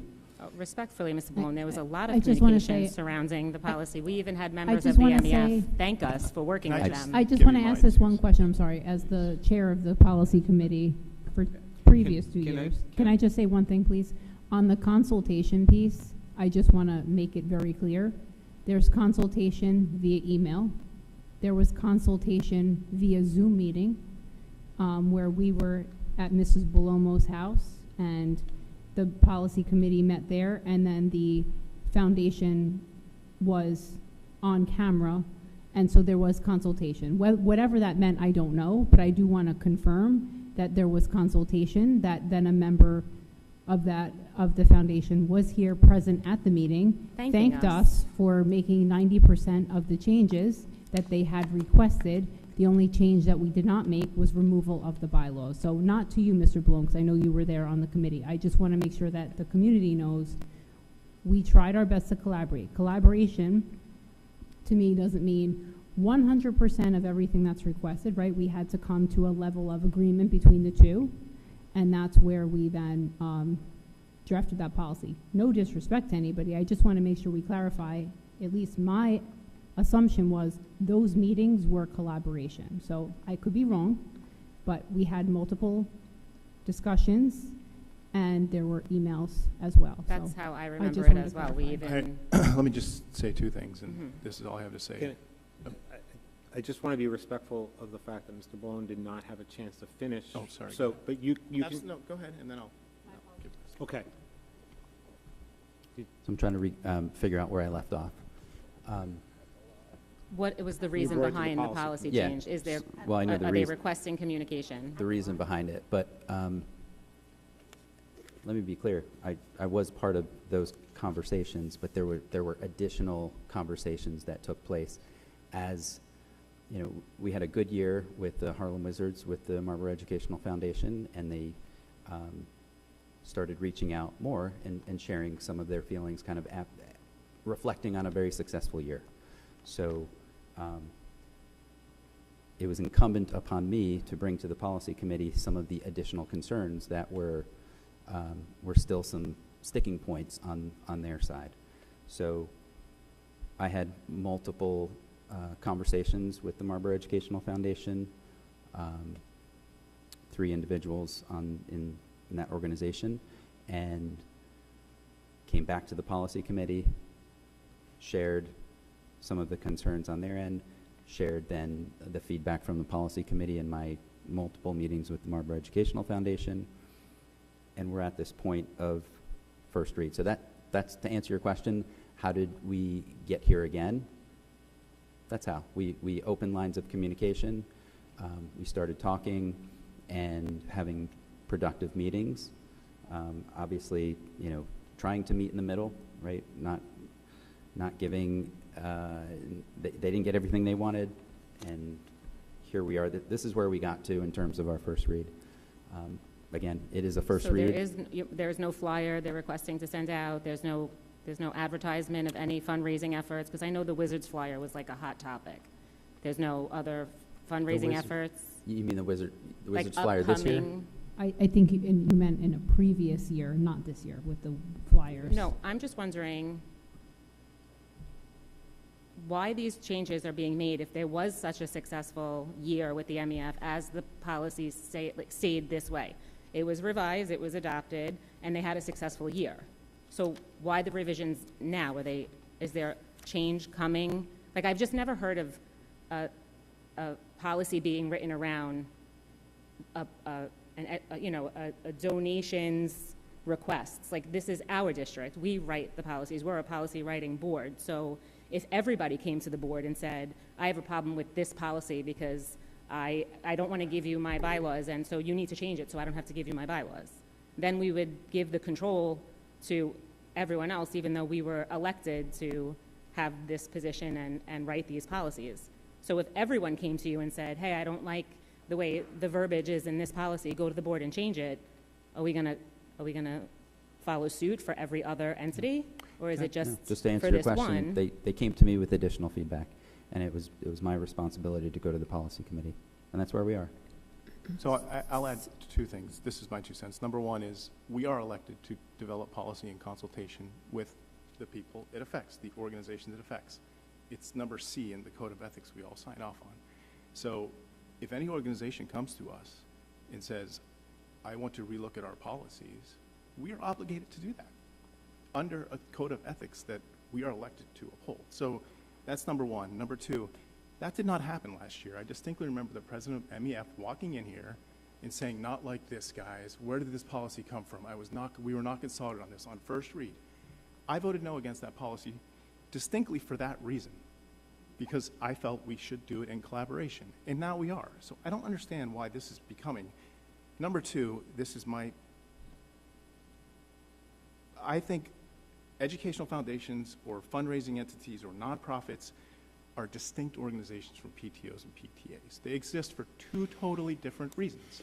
Both fundraise, I'll give you that. Mr. Lewandowski's point is well taken in that a PTO or a PTA could read this and say, oh, shoot, I fall under this.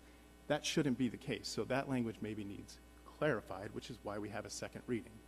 So for us to sit up here and say PTOs and PTAs and MEF are similar organizations. Scopes is a different organization as well. CPAG is as well. I don't think that's accurate in my view. I think they should have their own separate policies. That's my take. I say we move to vote. I understand you want to put a motion. Second read, I understand the changes, and we can make them on second read. And if we don't agree with the changes the policy committee makes on second read, then we are free to vote no against this policy. That's where I'm at, and that's my only statement. I'm not going back. Respectfully, we're having an open dialogue, so I understand you're ready to move to vote, but the reason why we have this discussion. You can keep asking questions and bringing statements. That's how I feel. That's all I have to add. No, to I know, this I understand. part. It's just So I have to chime in. I have to. Absolutely, go for it. Because, the 18. I need to know fundamentally, Chad, how a PTO is different than an education foundation. Does your or a PTO special- raise money for the high school? I'm not here as a PTO president. I Does can't- any I can't PTO or speak about PTA in the that. Marlboro District raise money for the high So school? I think we have a few in the audience. Do they Is the raise- MEF raising money for the high schools?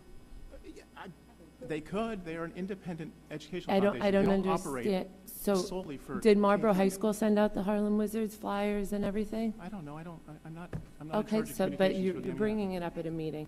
501c3s, as designated by the state, are all, they all fall under the same umbrella. We all have the same requirements for recognition. I understand We that. all have the same letters of determination. We all have the same requirements by the IRS, and we have the same responsibility to uphold our charitable status by acting appropriately.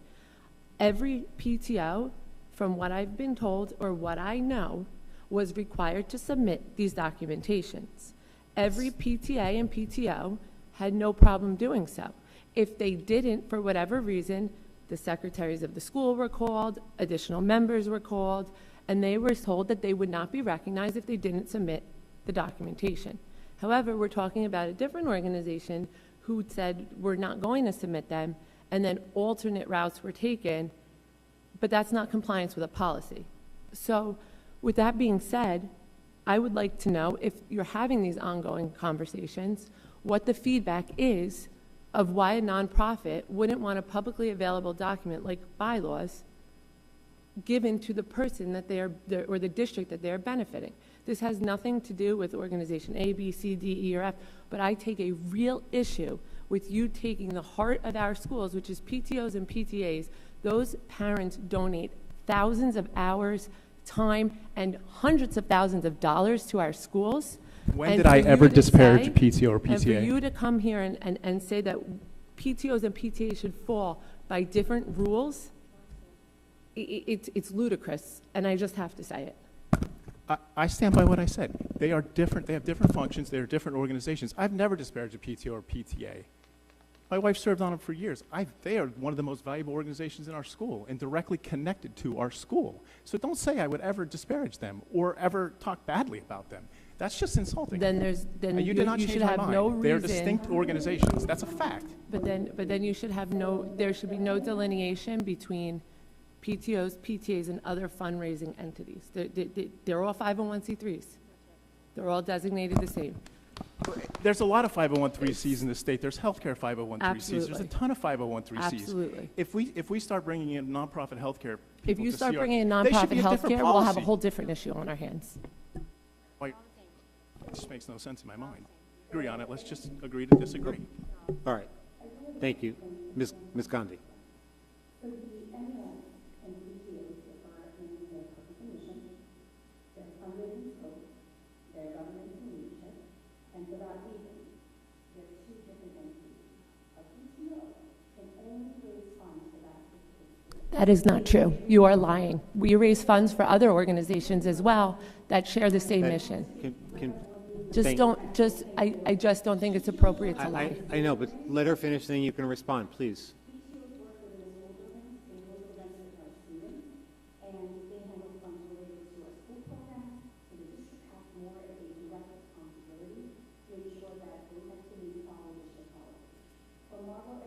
Fund or just an educational fund or a nonprofit or a for-profit entity that is going to raise funds for our schools is very different. They do it for the district and not school-specific.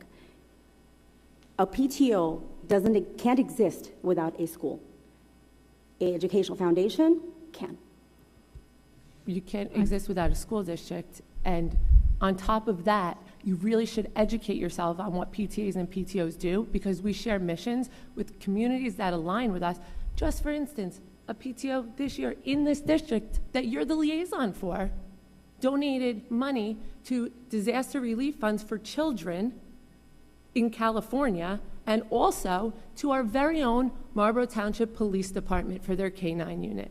So to say here that we only donate money to schools, you're lying to your constituents. Well, then here's a problem. If you're donating to any other, because PTO's sole function is to support the schools. No, it's not. Yes, it is. No, it's not. Please look it up. Maybe you need to educate you should yourself. look it up. Because when you don't do that, because what you're doing is when read you're the raising bylaws. funds using our students and our parents at You Dugan, can't go back and forth. Yeah, Please. when you're raising- One speaker at a time, please. when you raise funds, saying, whether it's using, doing a fun run or any of those activities, if you're not making it clear to the parents that are donating that those funds are going to be used outside of their school, because when someone at Dugan donates, they think that money at the PTO is going to the school. It's Who going said it to wasn't clearly support. Who said it wasn't clearly advertised? Well, Could I just Who ask a said that? question? You're just Just a lying. quick thing as a. did you raise funds saying that you're raising funds for the disaster relief? Absolutely. Okay, so then that's okay. Can I just ask this question? I just want to clarify a few things, also as a PTO and PTA member, former, because I'm no longer in this district. I just wanted to say that I want to clarify, we can raise funds outside of just to donate to Marlboro Memorial. To your point, we have to make it clear, and so it is on a flyer what we're donating the funds to. So I just want to say it doesn't only have to be to benefit the particular school. There are instances where the PTOs and PTAs do work together, and sometimes they fundraise for a greater cause within the district. So while I appreciate the conversation, I do want to say that we have to make it clear on our flyer what they're raising the money for. So if we were donating to disaster recovery, or we're donating to something in raising money to buy diapers, I think at one point for another state, for some sort of whatever it might be, as long as we make it clear, it doesn't only have to benefit the school now. I just wanted to put that out there so that there's not any confusion. Then maybe we should revisit the policy 9210 and kind of look into that, because I want to ask Mr. Gross at some point some legalities around that, because my understanding is that PTO is a parent-teacher organization specifically for our schools. They're supposed to raise funds for our schools. If things are happening outside of that, who's approving it? Are the principals approving it? Because, hang on, I don't think that's funny. If the principals are approving this and reaching out to our parents, shouldn't the school be the only one benefiting from the PTO There was a whole parade at Dugan. I'm pretty sure the principal knew about it. Great, then we need to have that conversation, like I said. The other thing also is, yeah, go ahead. I'm sorry, I interrupted you, but go ahead.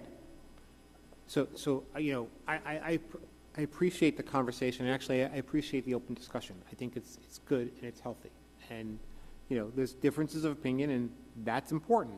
That's why we have first read, all right? I want to say that there's good feedback. There's good consultation, and maybe there's a need to clarify, a need to simplify, maybe even a need to separate some of this content out going forward, and I think that's an important discussion.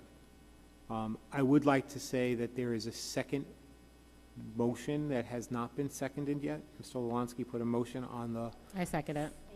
Well, I think he's got to state the motion, just so if we could. I appreciate your quick response, but I think he has to restate the motion so that we can act on it, and then we have to then decide what the next action will be. So, Mr. Lolansky, you had raised a motion. Would you please restate it?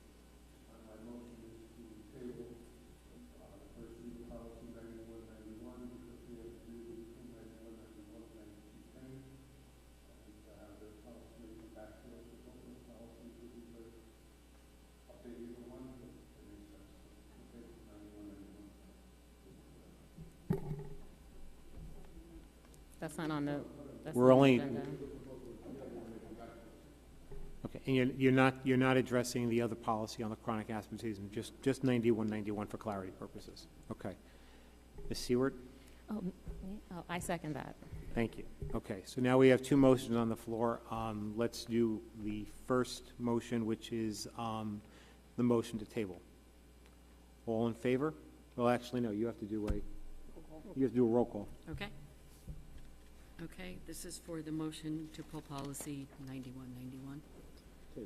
Table it, sorry. Table it. Okay, Mrs. Mendez, Yes. Dr. Miskowitz. Yes. Mrs. Seward, Yes. Mr. Cohen, Yes.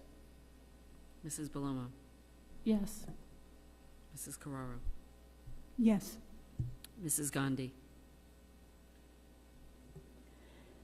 No, because we removed the bylaws, but we added the 990, which is a more important piece of information that tells us how much they're raising and where the funds are being distributed.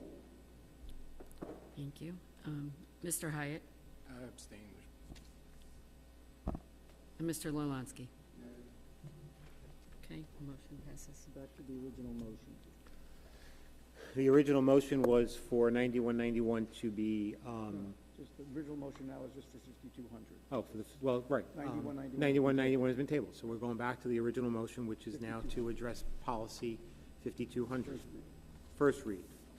Any other discussions on that? Yes, I have a couple questions on 5200. When assessing a child's reason for absence, who will do the assessment to determine whether or not the excuse is, credible or not? Who will be doing those assessments? I'm guessing you mean for truancy, right? Sure, yeah. Yeah, so that resides, it's the old policy, it resides at the building level. So, and we have district-wide standards. So the principal really, as far as the policy is concerned, the principal is responsible to do that. And when we talk about things like religious exemptions, does that also cover philosophical exemptions if there's something going on within a school building and a parent chooses to keep their child home that day and not participate in that activity? The requirement is documentation, so if we have documentation, yes. Okay, and when we talk about referrals to mental health referrals, we're talking about family referrals, so the referral will go to the parent, never to a student? Absolutely. Thank you. I don't have a question, just a piece that I wanted to call out. I know we talked about this in the meeting, and it was a good conversation. Just when we were talking about the education piece and making sure families are looped in, I would just like to call out, I know there's like no page number here, but on the third page, it talks about the absences and what counts as an absence. I think is super helpful for people to know. Just as we're talking through the strategies, I know we talked about this in our meeting. In grades 1 through 8, for them to be considered present for a full day, they must be present at least 1 hour during the morning and at least 1 hour during the afternoon session. They must be present at least 1 hour during any morning or afternoon session to be recorded as present 1/2 day. Kindergarten student must attend at least 1 hour to be counted present. It is not possible to be recorded as present 1/2 day. So I just want to make sure sometimes families are aware of like what counts. So I just wanted to call out some of the good conversation that we had in the meeting about that. That was all. No question for me. Great, and just the one addition in, so it's actually on page 4 of my, you're talking about page 4, correct? Could be my printout with no number. Okay. It's okay. It says at the top, it's page 4 of 5, where you have the points 1, 2, and 3. The inclusion, you'll see in bullet point 2, it says, or item number 2, it says in grades, and 1 is struck out and includes kindergarten now. And that's because we now have full-day kindergarten, right? Well, not now, but we've had full-day kindergarten for a while, and that was never changed. So that's why kindergarten is now inclusive in number 2, and number 3 will be completely struck. Thank you, because mine did not print the red line. So Oh. it's my own print. Okay. So thank you for that. You're welcome. 'Cause I don't have that on that. I want to add to something that Ms. Mendez said, because I agree. We had a very good conversation about that and about the point. And I think that's a perfect opportunity, Ms. Gross, with the education and the awareness programs that we're doing with the parents understand these policies, this is a really important part to understand what an absence means. And that's why I asked you earlier about it. Some people just don't understand it. Some people don't. They think that if they're out for the full day, it's an absence, but they were there for a half day, they were present. They don't understand that there's a requirement of a certain number of hours per day that they have to sort of capture to be present for the full day. Yeah, and it was helpful when I called the school, because if they had an appointment, like, I want to make sure that they get credit for the day. What was the time? And it was here at Memorial, and I believe it was like 1 o'clock or something. Don't quote me, but it was something like that. So that was super helpful to know, and I think for other people to know too. I do have a question. What happens if the child is 19 days? Still chronically absent. You know what I mean, though. Well, Is yeah. the kid being retained? What's the? They what's could. We have a retention policy. Mrs. Belomo, can you please get off your phone, because that's not allowed in board meetings?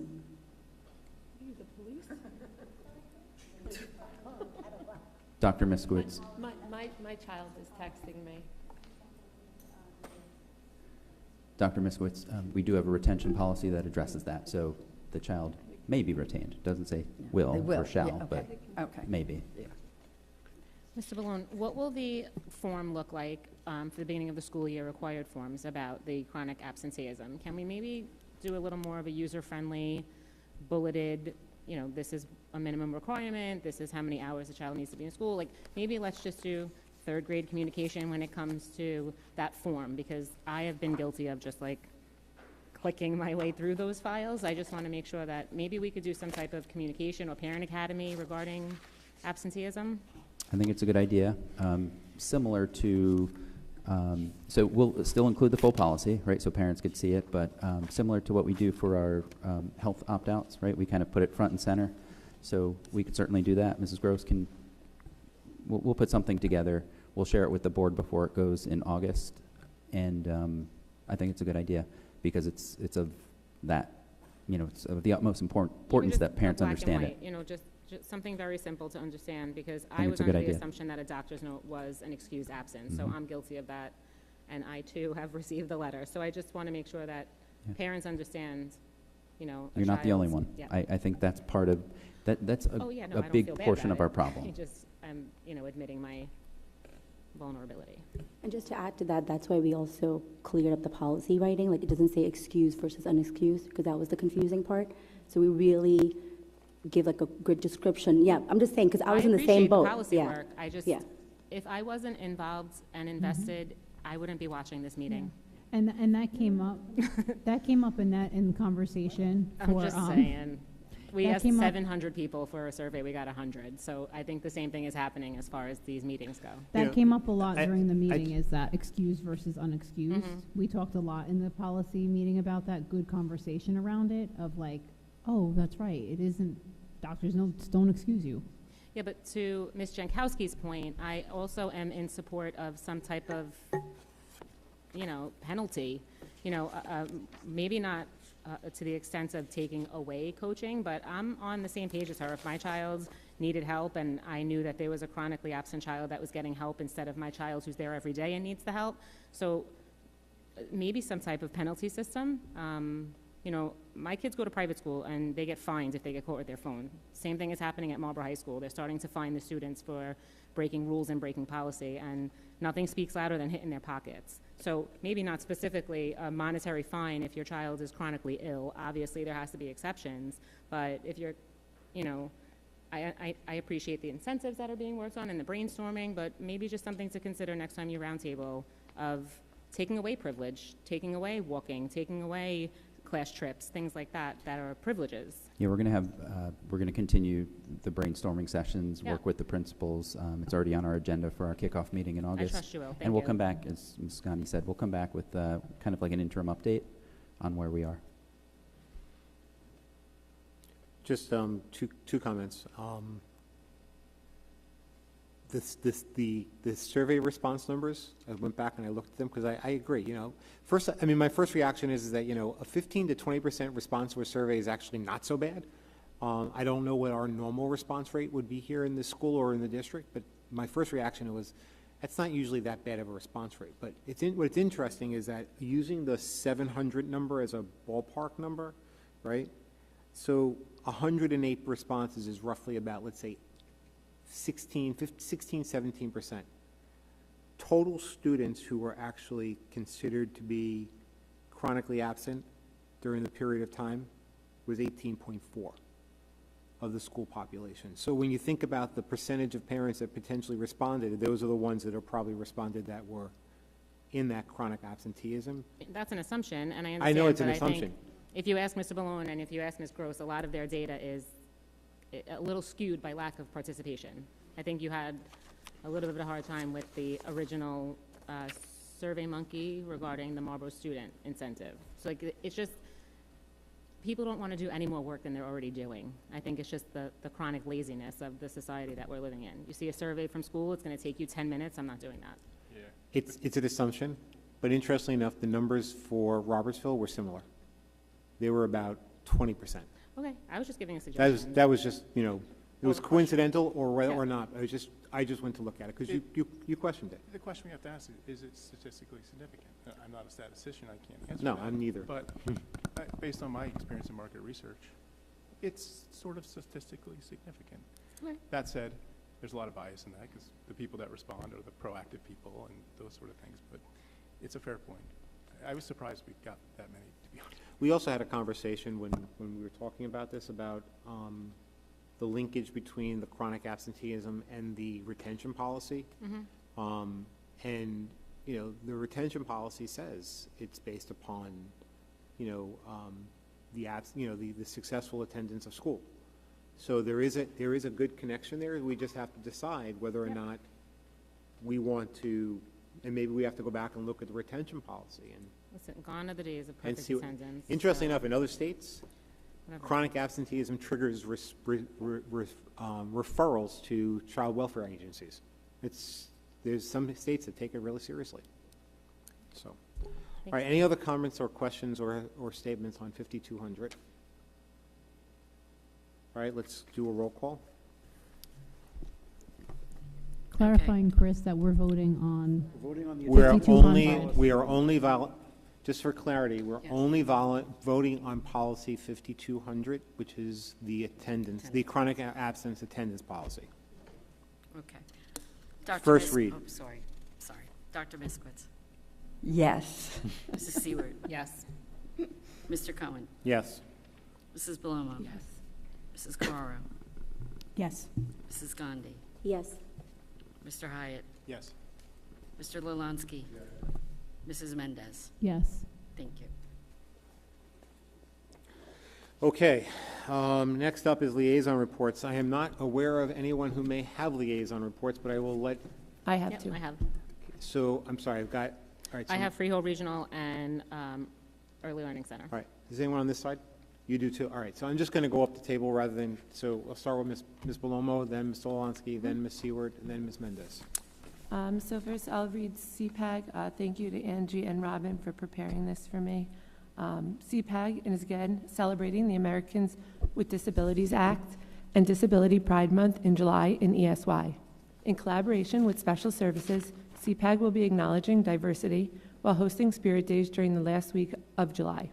Information about what will be taking place each day will be sent out by Special Services. CPAG has included additional resources for parents that correlate with each Spirit Day. Look out for the flyer from CPAG next week and learn how your input can be a valuable tool for our MTPS district. Continue to check the CPAG website and Facebook page throughout the summer for additional resources and free webinars for you to increase your knowledge. And thank you to CPAG for working through the summer. I know a lot of volunteer organizations take the summer off, so that's awesome. Thank you. And now for Defino, thank you to Dr. Straddick and Nicole for this report. Work is starting on the new shade structure on the playground soon so that it will be ready for our students when they return. Defino staff is working on cleaning and getting ready for September. New student orientation is on August 21st at 1 p.m. and kindergarten orientation is September 3rd at 10 a.m.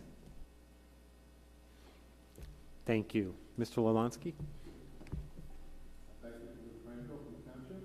Township events. Marlboro Swim Club Family Night. Swim Club is offering funds for the whole family July 25th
Thank you, Mr. Malinsky. Ms. Heward.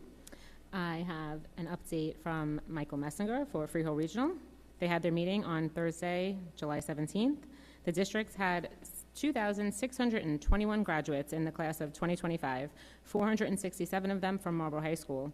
If we examine the Marlboro graduates, 70% of them are off to four-year colleges, 19% to two-year colleges / technical schools, and 3% are off to the military or to work. Also, 8% are unknown since they did not respond to the survey. I swear to God. I swear. Was verbatim. it statistically significant? Verbatim. A new principal was hired at Freehold Borough High School. James Brown Jr. comes to us from being principal at South Amboy Middle School / High School. Prior to that, he was the principal at Long Branch High School. Each year, the 11th graders take the New Jersey graduation proficiency test that they need to pass in order to graduate. 2,461 students took that test. 88.9% of them passed the English and Language Arts section, while 75.3% of them passed the math section. These numbers compare to the state averages of 80.7 for ELA and 58% for math. If a student does not achieve a passing grade on this test, they could substitute scores from the SAT or another exam that the district will give them. Replacement of the roof over the gym in Marlboro High School has started. Once that is complete, we can replace the gym floor in time for the 26-27 school year. Thank you again for that update. And then I have Abbott. Thank you, Mr. Perno, for the update. All is well at Abbott. We're busy with normal summer cleaning and maintenance, ordering supplies, and hiring new staff as needed. We're also in the process of transitioning the kindergarten classes that were held at Abbott to their new locations in Asher and Robertsville. Over the next few weeks, we will continue to register new families and prepare to kick off the new year. That's all I have. Thank you. Could I just ask on the Marlboro numbers that you shared before, that was 70% four-year, 19% community college. The 3% was where? Military, which I thank for their service, or work. Thank you. Yep. 70 to four-year, 19 to two-year, or technical schools, and 3% to military or work. And the 8% was unknown. Okay, thank you. No problem. Gonna go on my phone because I have the update in here. Sorry. Okay. The MEF is excited to announce their casino night, which will be held on Friday, November 21st, from 7 p.m. to 11 p.m. at Eagle Oaks Golf and Country Club. Tickets will go on sale soon. They're in the process of updating their website and rebranding their logo. They've been very busy preparing and are looking forward to school year 25-26. Thank you. Ms. Mendez. Okay, so for NJSBA, just to let everybody know that on June 30th, the New Jersey Legislative adopted the state budget for fiscal year 2026, which the governor signed into law. The overall budget totals $58.8 billion and covers the July 1st, 25 to June 30th, 26 school year. There's a ton of detail out there. I did not want to give all of that today, but it is actually really cool information of how the funds are allocated. So if anybody's interested to know, for board members, it is actually in NJSBA articles, and for the public, you could find that online as well. For Memorial, thank you, Mr. Pacifico. These sports physicals, you said the same thing, Ms. Walensky, are due on August 15th. You can bring them to the office by between 8 and 3. The 6th grade open house is happening at Memorial on August 22nd and August 25th from 9 to 11. So thank you, Yvonne, Fiona, and Mr. Pacifico. Thank you. Anyone else have liaison or school reports? All right, thank you. We are up to old business. Anyone for old business? I have old business. I'm sorry, you have old business? Yes. Okay. So I have a couple of questions on the safety and security walkthrough by NJDOE. I just want to know when that took place. And the last safety and security meeting wasn't since April, so I just want to have some reasoning behind why that wasn't brought back to the committee to review before it was presented to the whole board as a committee of the whole per se, and why the safety and security committee hasn't met since April, and why I was not privy to any of the walkthroughs, knowing they were happening, knowing that they were going to happen, or any of the information that came out of those.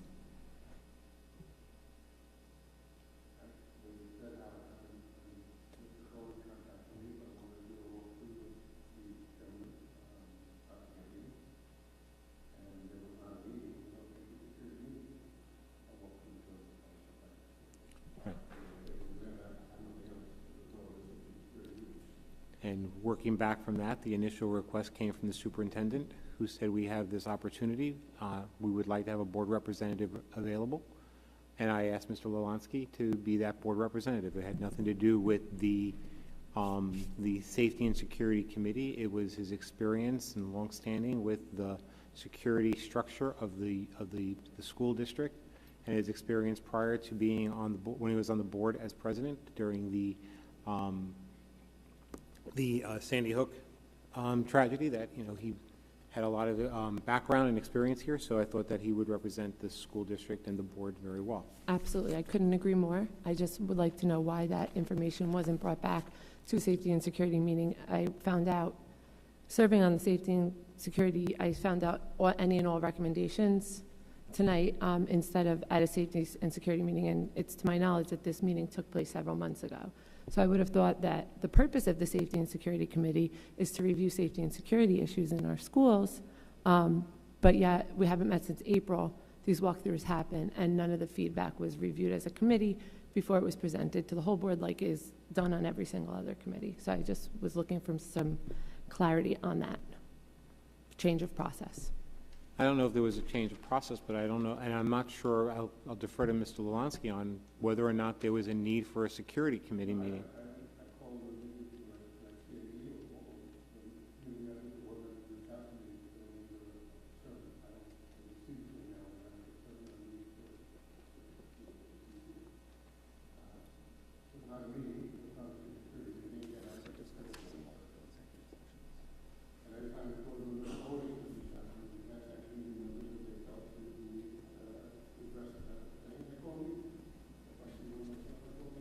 But in the past, like anything, even when there was like a public comment about a safety and security issue, you would have a safety and security meeting that would meet before the meeting, and then, the committee would review the recommendations.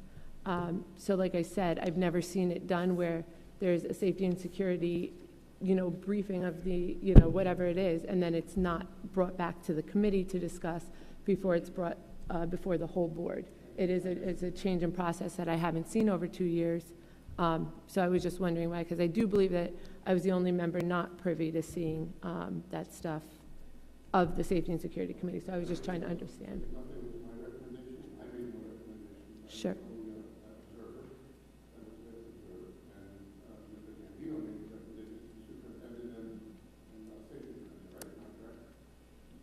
Yes.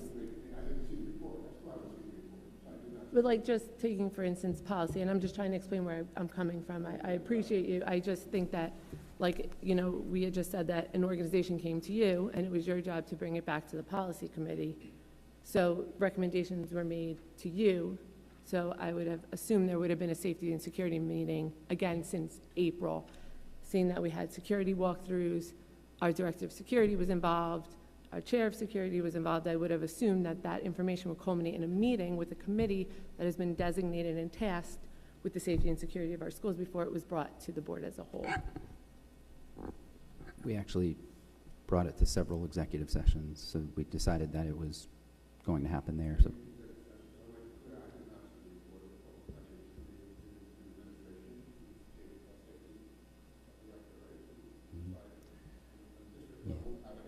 Yeah, since those visits happened, there were multiple executive sessions. But that's what I'm asking. I'm aware of that, so I'm asking why it was brought to an executive session instead of a safety and security meeting first, because that's always been the cadence of how everything has always worked for 2 years, is that it goes to the committee that's been tasked and picked to kind of review the issues, and then those issues are presented to the committee in an executive session like we've done before. But there is, committee overview that is then presented in an executive session, and then we move out here. So like you said, it's been brought to several executive sessions, but I'm just trying to understand why the bypass of the Safety and Security Committee that was tasked with safety and security. And I think, just so I'm understanding, because I'm with you, I think the point, like when you were talking about policy, is when we do it, then we would typically have the readout, right, and communicate with the committee first and say that, all right, now I'm going to communicate this to the whole board. And so I think just a readout would have even been helpful if you weren't included and Michael was the board rep. 100%. You guys were, and I guess you felt, I'm not on that committee, I'm just asking. No, only myself, Michael, Chad, and Brian are. So I was just trying to understand, because even with buildings and grounds, everybody is allowed to do the walkthroughs, so that's different, they're in district. But then that feedback is brought to the building and ground, meaning we discuss it and then bring it to the whole board, hence the committee, because it's not a committee of the whole. So that's, safety and security is, one of the committees. So that's why I was asking the question. The change in processes.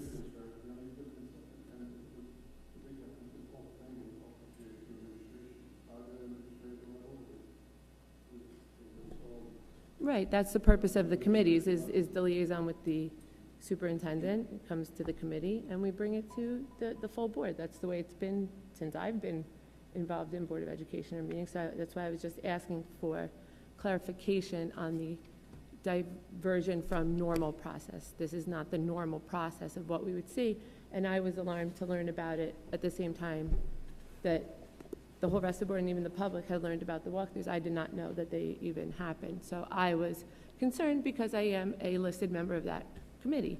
And like I said, we haven't met since April.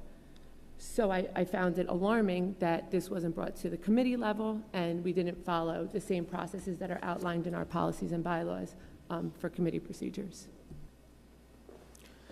Okay. I don't think, from what I'm hearing in the conversation is that I don't think anyone intended to bifurcate any process or any procedures or any policies or anything else. I think this was a unique situation which it initiated at a district level with the administration. It was a security review that involved the schools, and I think it was just brought to the executive committee, and we hear you, and from my perspective, again, I thought Mr. Lalansky represented the best choice in a board, and I know you're not questioning that. Yeah. All right, and if you felt that there was something that was done to, omit you from the process, I apologize for that, and that's feedback well taken. Okay, just to piggyback on that, I've noticed over the last couple of months a huge push to bringing NJDOE into our processes, whether it be grants, walkthroughs. You even had said that we called in the NJDOE to do a larger scope than what they normally would do. And I was just wondering the reason behind, the sudden change, because like I said, I've been involved for quite some time. I've never seen so much hands-on involvement from the NJDOE within our district. So I was just wondering what's prompting the change.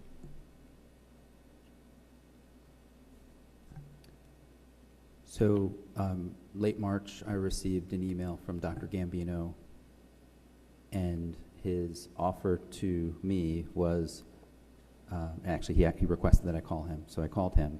He emailed me first, called him, and he introduced himself and said, I heard really good things going on in Marlboro. I'd like to see them.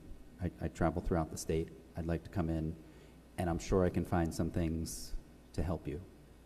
So I welcomed his help. He came in and looked at 2 of our schools, along with our police. Our police were involved, and our safety and security, Mr. Rose, and I traveled around the first 2 schools and was impressed with his knowledge and his non-invasive, estimation of what we looked like. It wasn't a CUSAC visit. It wasn't a compliance visit. It was, I live nearby and I'd love to help you. So that's what it was.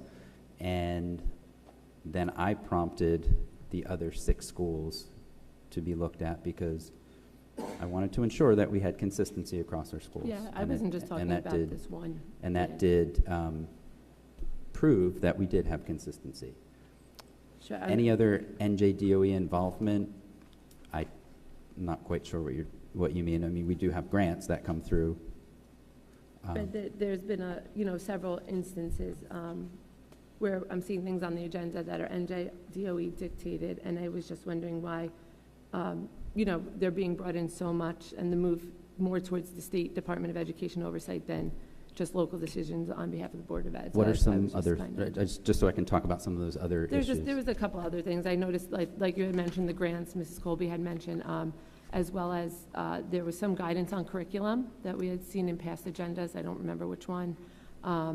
And then just like the new point system and with CUSAC and things like that. I saw a shift. I've been seeing a shift, so I didn't know if it's just coincidental or if there was a reason behind it that we are having more state oversight in the district. Yeah, the point system for CUSAC, we were just recently CUSAC, so Right. that you might see that coming up as more NJDOE heavy. It's just a question that I observed, so I was just trying to see if there was a rhyme or reason or if it's just happenstance. No, I think what you're seeing is a cycle, right? So every 3 years is CUSAC. The grants, I mean, I would not turn down free money. So we were awarded $17,000. So I think what you'll find is over the course of a few years, if we are caught in that cycle, we have to comply with what the NJDOE is putting forth. However, I will mention, and I will always advocate for local control. And, we get to decide what it looks like here in Marlboro. We can still comply, but we get to decide what it looks like here in Marlboro from the curriculum standpoint, from the compliance standpoint. We were deemed chronically absent, so there's another DOE, corrective action plan. But again, we get to dictate what that looks like. So if it feels that way, just know that I have the local Marlboro back, that, I will make sure that we do what's right for our community. Thank you. And then the last thing for old business, I just wanted to, we have an advisory committee in place. And I think we just kind of saw that there's a lot of, I don't know how to word this nicely, misinformation that people that are constructing policies and guiding our district have. Why is the advisory committee not being utilized? I haven't heard once of parents, community members, business owners, PTO members, and I haven't heard of this. So if we're doing these policies and we have an advisory committee, and the advisory committee was placed to network more people to advise our board, how come we're revising policies that there's not a lot of knowledge within the committees forming policy at all, but yet we're not calling on our awesome community members who do this on a daily basis to provide the feedback in the advisory committee sense. And I'm not talking about just sitting at a meeting, I'm talking about actually going out to PTAs, PTOs, CPAG, SCOPE, MEF, all the organizations, having members, having general members, having parents, networking through our advisory committee. Why is it so underutilized? I think that's actually an excellent point, and we should be leveraging more of the community, which is exactly why the advisory committee was put in place to help support the committee chairs, and that's where it initiates at the committee chair level, and I think that it's a great point. I think two things have to happen. One is we have to continue to push to identify some good advisors to be on that committee and to be a part of that network, and that requires every one of us in here at the board to sort of say, hey, I've been talking about the advisory committee, I have a couple of people I'd like to suggest, or it's doing our own outreach as a board collectively and getting those advisors. I think we need to put more emphasis on that. That's my personal opinion. Yeah, I mean, when I think it's a good point. Created and motioned for an advisory committee to be created last year, the intention was to network and grow our information source, and I have yet to see that being utilized. Unfortunately, I was not given a spot on the committee, but I do believe that there is ample opportunity, just judging by members in the audience that have so much knowledge on these individual things, and they should be consulted when making policies that are going to dictate their day-to-day, kind of operations, or just even give feedback to the people that are forming these policies. So I really hope to see that. That's sort of contradictory to what you were saying earlier, because the policy update for 9191 was done in collaboration with the MEF. No. But that was an issue. Aditi, and are you utilizing any of the advisory committee for the buildings and grounds that you're chair for? Has there been a need for it? No, Mr. Caravello has not mentioned anything that would need that, but if there were, absolutely would That utilize would be the same advisory case for the committee. policy committee and other committees But as you well. you have a need, and you're saying I'm contradicting, but an individual meeting with no board involvement with the superintendent is not the same as a board-sanctioned advisory committee network of community members to help shape policies, or not even shape them, but give feedback to us directly when making a policy. It's two totally different things. I'm sure many parents talk to Mr. Balone about many different things. Those are individual meetings that they have with our superintendent, but we're a board who should be able to stand on our own 2 feet and network with the community in which we serve. That is our role. We need to liaison with our community that elected us to sit here, understand and encompass all of their needs directly to us as a board who's a policy-making entity before we start making these policies. So if it's going to directly affect PTAs, I'll say PTOs, it education again, foundations. the MEF was consulted on the update of the policy, and we did follow that. But And we not actually by an welcome community advisory feedback committee. at the board meetings, and when they come and they speak, we take that back and we go ahead and implement But that. you're Similar to what was done last year by the policy committee, that's the same process that's being No, followed. Unfortunately, we didn't And I have an can advisory assure, committee last year. you know, the committee, I mean, the community as well as the board here, that if there is a need that arises where, and again, when the 9210 policy for the PTA, PTO, it will be updated, they will absolutely be consulted, and we are going to collaborate, and that's exactly what's going to happen. And if there's a need for an advisory committee, that's what we're going to ask for. So you're saying that you met with the MEF? You did? Before doing this policy? That's what happened? I'm just trying to see if there's multiple people here on the policy committee. The policy committee met with them to shape that policy? I did not speak with them. No. No. Okay. I'm just trying to Mr. understand, 'cause Lalonde, that's do you what have was a said. comment? I just want to clarify again, I don't get it. the way I understand the functioning of the right, and if I'm not telling you, and that's clear enough once for all, we don't come into effect until somebody asks us to find advisors. We have to then get a list of advisors in the areas that we're being asked to get. And when we appoint the advisors, they'll have that committee. We don't function as an advisor. We appoint the advisors that committee, but as needed. So we're not supposed to be doing anything if someone reaches out to us and says, policy says we need advisors for this policy. Well, the policy committee should be reaching out because they need advisors. Well, being on the PTO doesn't make you an expert. But so just to clarify, whatever the policy committee just agreed to and spoke about, that was communicated to the MEF via Mr. Balone. Feedback was received on the policy. We took in what we could. We implemented certain things that we felt we needed to implement to protect the district, and that's why the 990 was added.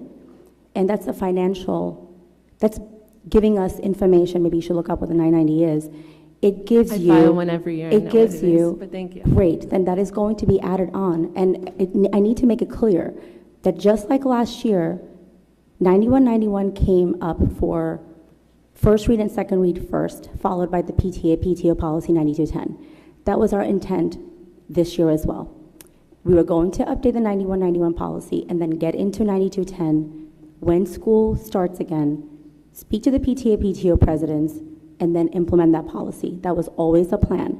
We were never leaving anybody out. There was not going to be, but again, I can't stress it enough. Educational foundations are significantly different than a PTO. PTOs are there just because our schools exist, not the same for educational foundations. Okay. I think we've had this conversation already. I'd like to move on from old business, unless there's any more old business. Otherwise, I'd like to move on to new business. Ms. Seward, new business. Hello, everybody. We all just received an email from the wonderful Marlboro Basketball Foundation. Sorry. What was that? I'm sorry? It's near and dear to me because my son really loves the program, but the recreational basketball program is hurting a little bit with enrollment. So they asked the board if sharing the registration dates from the district to the community was something that we do, but was hoping that there wasn't any red tape to sharing the recreational department I'm basketball not program. familiar with it. Can you just, It's recreational basketball through the township. Do you oh, want me through to Marlboro read? Rec? Yeah, Marlboro Rec. They're asking You want us- to read it? I have the email here. Go for it. Well, they're asking us as a district to send out an email to parents to boost recruitment, which, unless there's something, I Well, I mean, support it. It's a great program. we have lots of agreements with the town to sort of cooperate. It's Marlboro Rec. It's I not have like no it's a problem. private organization looking for us. Mr. Malone's telling me that we have done it in the past, so Yeah. I don't see any reason why we, as a board, shouldn't support that unless somebody wants to sort of remember offer a the different communication- perspective. The communications committee was going to do a blurb in the township. I was going to say, let's add it to that. But this Good is the idea. reverse. So like, we need to announce on their behalf instead of vice versa. Yeah, and I think we can use the district's social media channels. You know what, let's take that up as the communications committee. They're struggling with enrollment. I would hate I to know. see the It's a good program program. dissolve. It's really great for kids that might not We- ever play. I was on Well, the I don't want Marlboro them to Rec have, in like, eighth I grade. just want to be careful about one thing here. I mean, Mm-hmm. I'm fully supportive of this because I've seen this in the past on baseball when the Right. Marlboro Little League was struggling with enrollment, but they're not a town endorsed entity. They're Oh, no. a private entity. So we just have to be careful with setting some precedents here Yeah. on Well, if let's- we do it for one, are we going to So do it for the This others? is Marlboro Recreation. They use our schools to play games. You register through Community Pass. It is very much a township-sponsored sporting team. Let's discuss that, I think, and make Mm-hmm. sure Okay, that we can do it. I'm perfectly okay. I just want to make sure somebody doesn't say, how come me and you did it for them? Okay, everyone sign up for basketball. There, you've already, now we're done. Any other new business? Can I, this is not new. I don't know where it would fall, so let me just ask this question. This is on the notes that we were sent.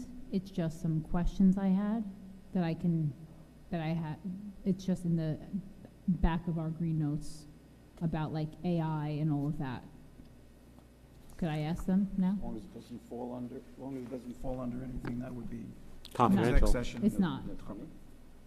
It's the green notes. There's some green notes Yeah, comments. just in the back. I think that would fall under new business. I mean, it's Okay. not something that's on the agenda, so I think that would definitely fall under new business. All right, perfect, thank you.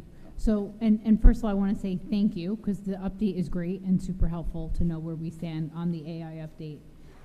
A couple of things, so it talks about a committee of staff met in June and July to begin the vision and goals for the use and role of AI in teaching and learning, which is great. We should be, looking at that.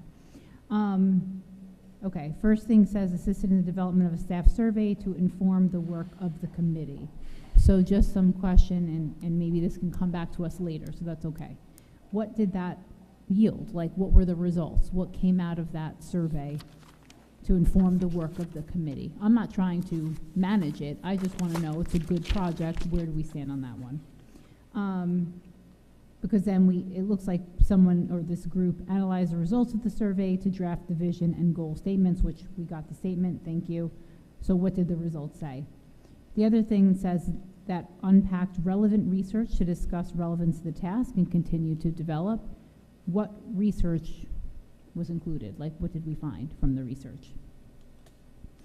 The other piece then under the purpose statement, which is super helpful, so thank you. We talked about over the summer, I guess it says the committee will contribute to the development, establish clear vision and goal statements to guide parents, teachers, and students in understanding the role and use of AI in education.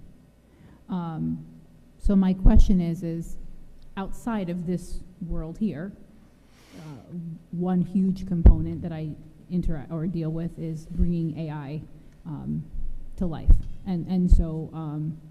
But it requires a level of like professional development and knowledge and research. So for the group that is working on how we're going to educate parents, teachers, and students, is there a level of, not discounting, I don't know who the people are, I don't know anything about what level of professional development do they have to be able to inform a community is what I'm looking for. So that's it on my AI thing. Really good work. Happy to see that, but overall, just out of the whole AI thing, aside from this, because I know we adopted the 3-year, you have the 3-year technology plan, we have the policy in place. outside of this, is this the beginning of the work to bring AI and educate our staff and our students? Is this the beginning? Is there other work outside of this that's been done, is my question. Where do I start? Yes, this is the beginning. This is starting at the local level. We can certainly share the data. We have the data that, we didn't want to get into the weeds here. But we can come back. This was really just an update of where we were. The next step is, now that AI nicely dovetails into our technology plan, we'll come back to the board with the technology plan that actually aligns to our technology strategy policy, 8100 I think it is, or 8200. So we're continuing that work, but we can certainly come back to you with the actual details here. We just wanted to give you a sort of a broad overview. I don't have them in front of me, otherwise I would tell you. But we wanted to give you sort of a broad overview of the work that is taking place currently, and that also goes along. So that's AI. On the back of that page, there's a PROS update, right? I know, Ms. Seward, you had wanted an update a few months ago. So this is some of the work that we're continuing. We actually had a meeting today, very productive meeting. So we're moving forward.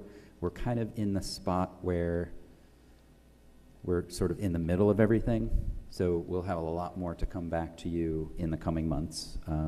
If not fully by August, certainly by September, right? I think that's a reasonable time frame. And I love it, and I appreciate the AI update because it's actually really good information to have.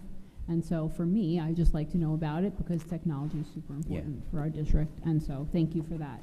And thank you for these notes. I then went over to our referendum update, not going back to all that conversation, just on these points that were given to us. So it said that the Lord Bishop group will provide the board talking points to help us stay on point. It says either before or right after this meeting, so that's okay. And then I guess when we get those talking points, how, when they should be used, if it's going to come to us via email, is it, what is the expectation of the board to help drive it along? Sure. So anytime, we'll adhere to our usual protocol. Anytime that we go out with a communication to our community, we have a process, right? So we share it with the board first, we share it with our staff, and then it goes out to our parents. So I'm going to say tomorrow, look out for a communication that the district will send out, but it'll follow that same protocol. I think, if I understood your question, Mine's on the board level. It's about the talking points for the board. Yeah. So when the board goes out there and connects with the community, it says here that they'll be providing us with some talking points. So I guess the question, if I understood you correctly, is when will those come to the board? How will they come to the board? And then how can the board interact with LBC to better understand and get clarity around those? Perhaps if we're going to get this between now and the next board meeting, maybe LBC can meet with us here and train us. Right. I would like to use that, professionally develop us on being able to speak about the referendum so we can become a better advocate for it. Thank you, clarity. Brian. That is exactly my point, is I want to make sure that we are using the information appropriately in the right fashion, in the right platforms, like how are we doing it? So I like the idea of them coming out. So all I'm asking is if we're going to get this via email, if some parameters can be put in place for us or however it's supposed to be used. I would love it if Mr. Gross can weigh in too of like, obviously we use your disclaimer. You have to do this. Like, I just want to make sure we're all doing the right thing. And I apologize if I... No, you said I you just said didn't what I want was to... saying. I guess I understood it better if I said it. But, That's fine. But I apologize if I spoke for you. No, that's okay. So what we can do, Mr. Jelinski, we can reach out to LBC.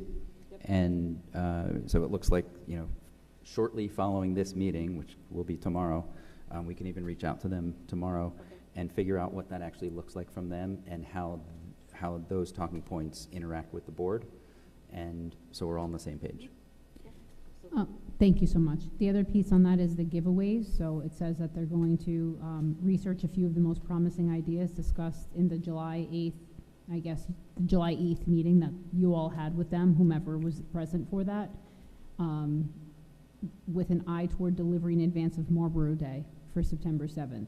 do we have, and I'm sorry if I missed it, what were the ideas that came out of the July 8th meeting? Apologies if I missed it. And then can we kind of know what the strategy is for Marlboro Day, plus aside from Marlboro Day, if there's some other ideas that came out of this meeting, could we be looped into that? And again, if it was sent to us and I didn't see it, apologies on that one. Yeah, so I know I took some notes on that meeting, but I don't have it right here, but I do remember some of the things that were discussed, not necessarily specific items, which some of them were, like, refrigerator magnets, but things that people don't throw away, right? So aside from, so sometimes you get a flyer, right? You get a flyer, it's great in the moment, and it goes in the garbage, or it's in the back of your car and your kids step all over it and then you can't read it, right? So we were talking about things like sometimes you get save the dates for weddings or big events, and it's a magnet that you stick on your refrigerator, on your oven, things that are sort of in your face and don't get thrown away. Yeah. So they were trying to kind of brainstorm items like that fall into that category, and not a piece of paper that's going to find its way. Can we tell you, as people, and Annette and I are laughing, and I'm sure all of you are remembering, we all were at Marlboro Day. We all successfully won our campaigns, right? And we all gave out things that either were tossed or were memorable. We remember that. And so I'm sure we all have some really good ideas that resonated, right, from the hundreds of people that visited us at Marlboro Day too. So, right, Annette's idea was our boo-boo pack. I don't even know what that was, but it had our campaign logo. It was these little, like, things that you could freeze, and then parents loved them. Yes, and it was like, remember those? Annette was super creative. I was not.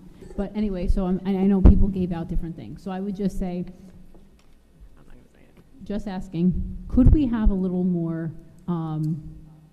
involvement or communication about this group and what they're going to do? Like, I would love to see, not at the board meeting, because thank you to all of you who give us updates, but from them or from somebody directly to give us more, like, as we're getting now to the wire, we voted, we approved, like, what's the plan? What's the strategy? We have ideas for giveaways, right? Like, we could give them ideas. Like, I just want to, could we do more of that now? Sure.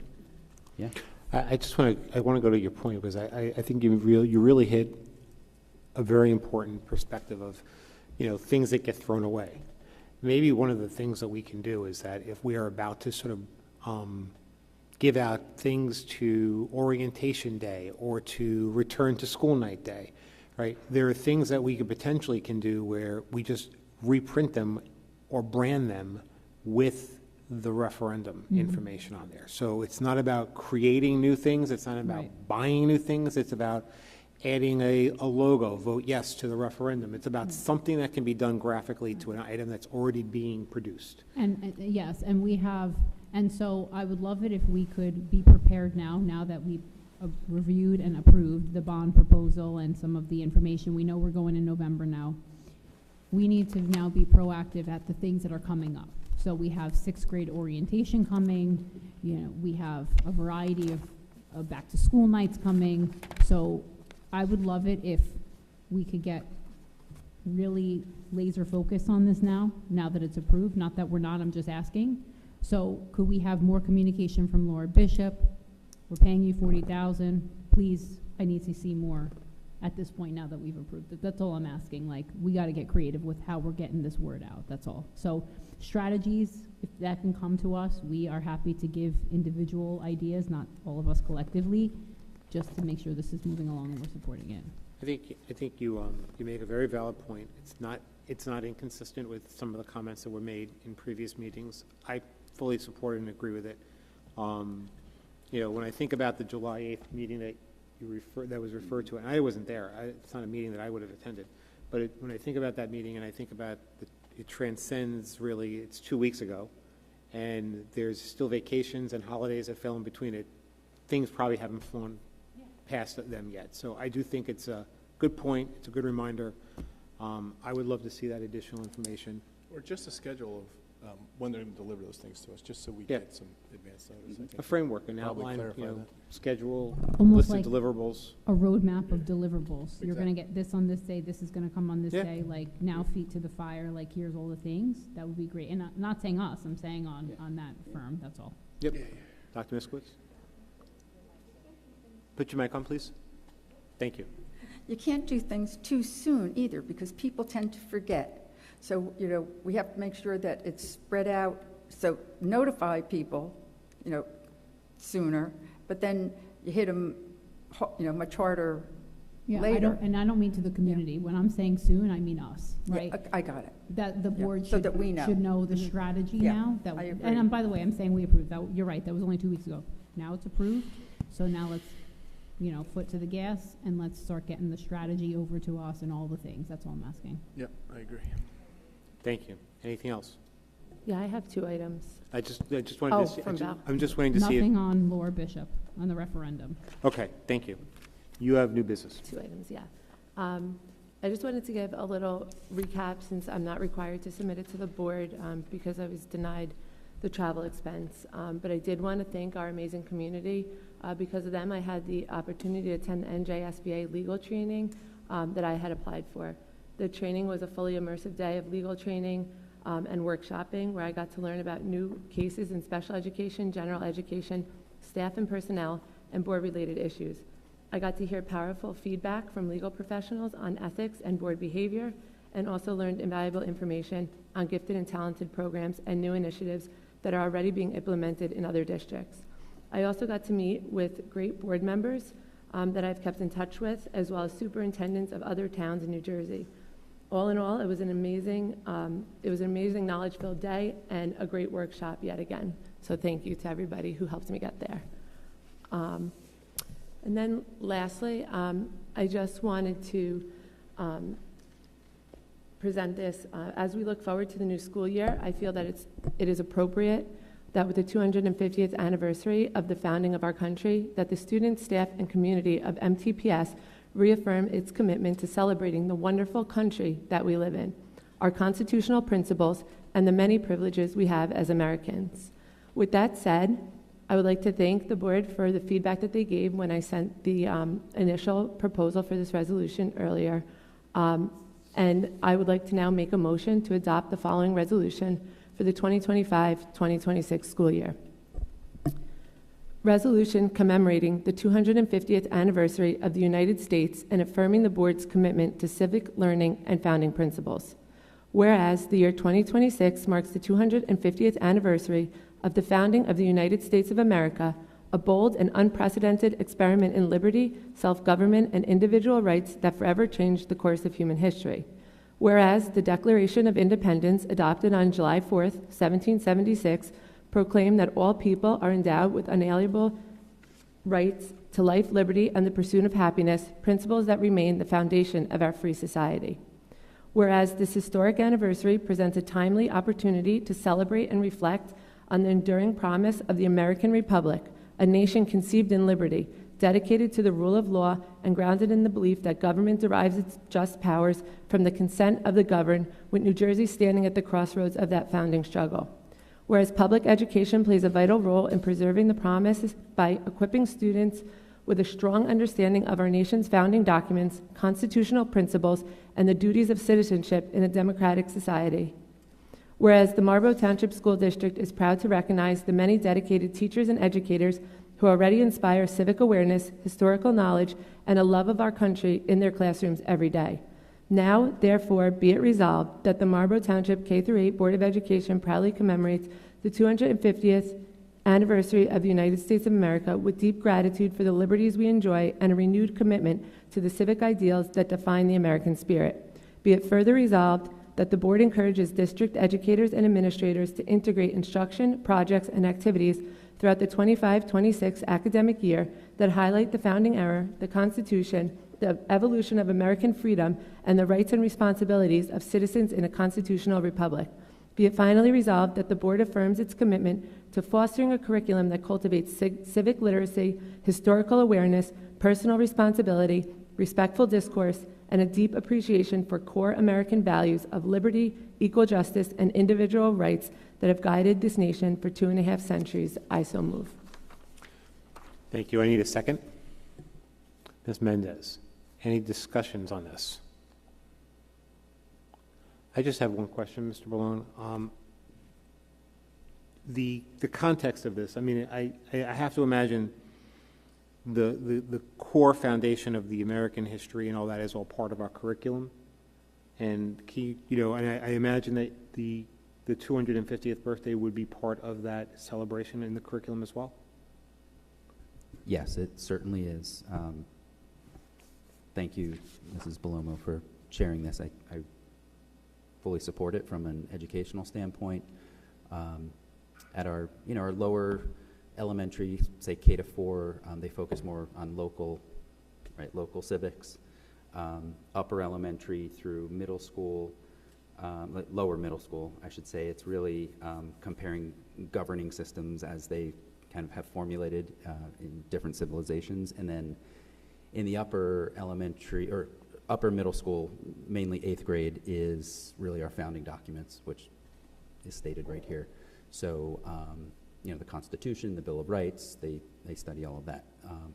And then in addition to that, a few years ago, the New Jersey Department of Ed required civics instruction in middle school defined as grades 6 through 8, to have students study civics within a semester. So basically a half year, at least for a half year, to study civics. So we are in accordance with that as well. So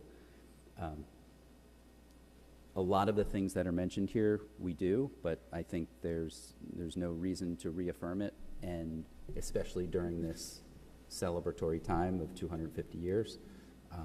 So we'll be, next year will be, well, this coming year will be special as we move toward that birthday. So yeah, it's an exciting time for our country, and I think the general overview of the resolution is more or less to just restore the love of the United States of America within our children and within the students of Marlboro. I echo your sentiments about thanking you for submitting it. Is there any other discussions on this particular motion? We're going to do a roll call. I was advised that that's just do a roll call. Okay. But before we close discussions and we take a vote, she got a second from Ms. Mendez. Okay, great. Yeah. Yep. I want to close, either close discussions or go to, No, can we just note that there was discussion, that we all gave our feedback for this motion prior to the meeting? There was. I don't want it to appear that we haven't given any feedback. And actually, Ms. Balomo actually recognized that in her opening comments. She did thank the board for sharing that, and I think many of the board members, almost all of them, actually shared that in a I shared it in a consolidated email with everyone. But I just wanted, now that it was been resent. I'm not talking, it's just late, and I know. We all gave our support. Thank you. Any other comments? Go ahead. Very brief, I promise. I want to go home too.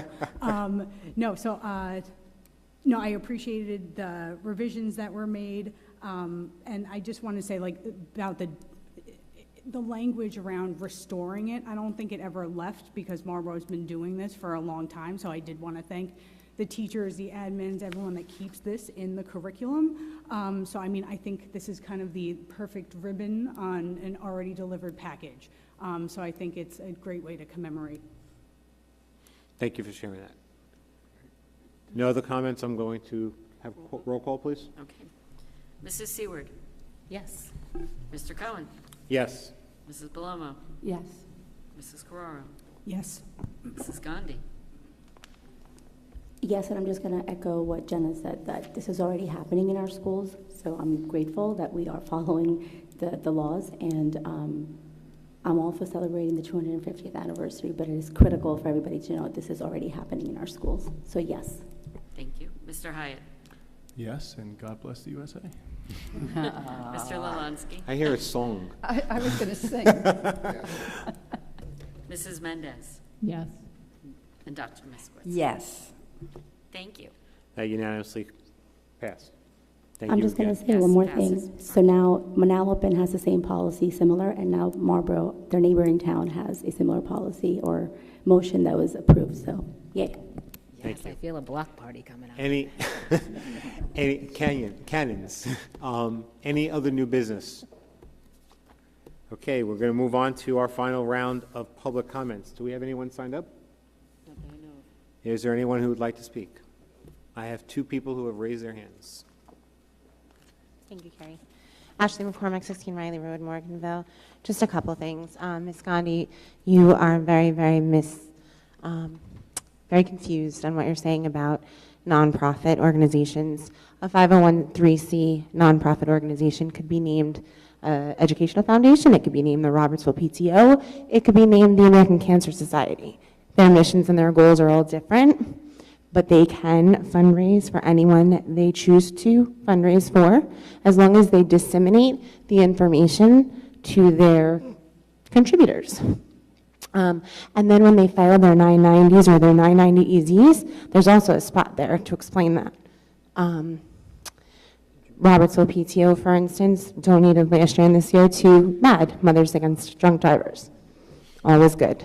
Mrs. Belomo said that Dugan does the same thing. So definitely we are all the same. We are separate, independent from the district, completely independent from the district. The only reason we communicate with our building level administration is out of respect for our mission and our goals, but we are completely separate entities. They cannot govern us. We cannot govern them. We have 2 PTAs in our district, Asher and Memorial. They are governed by the state of New Jersey. The Educational Foundation is governed by the New Jersey Educational Foundation. So they have different roles than a PTO. Second, policy 0170, use of electronic devices by board members, needs to be reviewed by the whole board. I brought this up last year as a board member, and tonight Ms. Gandhi brought it up to Ms. Belomo, but all night she has had side conversations with Ms. Carrera on a piece of paper, which breaks the Open Public Meetings Act as well as the Sunshine Law. So I don't know how to publicly do this, but can I formally Oprah whatever that piece of paper is that she's been sharing with Ms. Carrera all night? I actually have accommodations and hearing issues, so I asked her, I was like, did I hear that right? I appreciate the answer. That's it. Thank you so much, because I do see you guys writing back and forth, so I'm not sure what's going on the side. Thank you. Perfect. But everyone who has an electronic on the dais right now is breaking their own policy. So even if you're not using it, if you have it on the dais, you're breaking it. Maybe you guys should revise that one so it fits your needs, because it's being broken all the time. Even when you read your liaison reports from your phone, you're not allowed to do that either. So last but not least, Mr. Ballone, Mr. Ballone, I know you mentioned that the Educational Foundation had said that there was like no collaboration, and it sounded like you were the only one that spoke to the Educational Foundation and then brought it back to the policy committee. I hope that you went to bat for the board that sat here last year, because there was hours and hours and hours of collaboration and hours of work done by the policy committee to come up with those 2 specific policies, 9191 and 9210. And again, a nonprofit is a nonprofit. They're exactly the same. Thank you.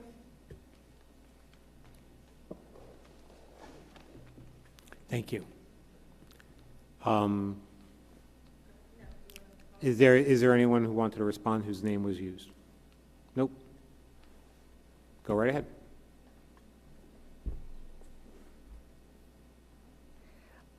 I wasn't at last month's meeting, and I know there was microphone issues, but I watched the meeting on YouTube and like rewound it several times, and I just left feeling disheartened and even more so concerned about isolating your vote to barring a board member from attending a specific PD.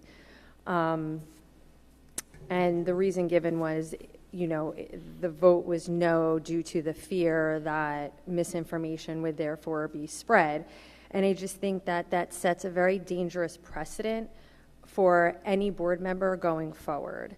And if there's going to be like tit for tat in the future about that, I think that PD should actually be encouraged in the opposite way, that PD should be offered to everybody, and then people make their own personal choice if they want to attend. And some people don't attend because of ethical, moral, personal, religious, or cultural issues in that PD, and that's their right. But I think the opposite of barring somebody from going is it's very shaky ground. One man's misinformation can be another man's treasure. It's not our jobs to shape someone's processing and thinking. I know that I can sit there and teach a lesson for 80 minutes to kids, and at the end of the lesson think, that's what you got out of what I was teaching for 80 minutes? So you have to take into account that everybody goes to something like that with their own background and life experiences. So they're bound to process and interpret and walk away with different feelings, different perspectives, and different viewpoints. And that's the beauty of going to professional development. Whether you agree or disagree with how they express and kind of turnkey that information when they come back to it, the danger is in stopping people from going. So I just want to make sure that that's not a setting precedent, and that PD's professional developments, trainings, whatever it is highly encouraged amongst everybody, all board members. I would never want any one of you sitting up there to be denied access to information. And finally, like, I'm an adult, let me put my big girl pants on and process what I hear from you with my own ears and decide for myself as a community member who pays taxes, raising my own children, how I interpret what you're turnkeying to me as a resident. Like, give me that trust and integrity to do so for myself, and don't stop it from being shared with me. That's all. Thank you. Well, we can close public comments first, or we can do that. You would like to come up and speak? Thank you.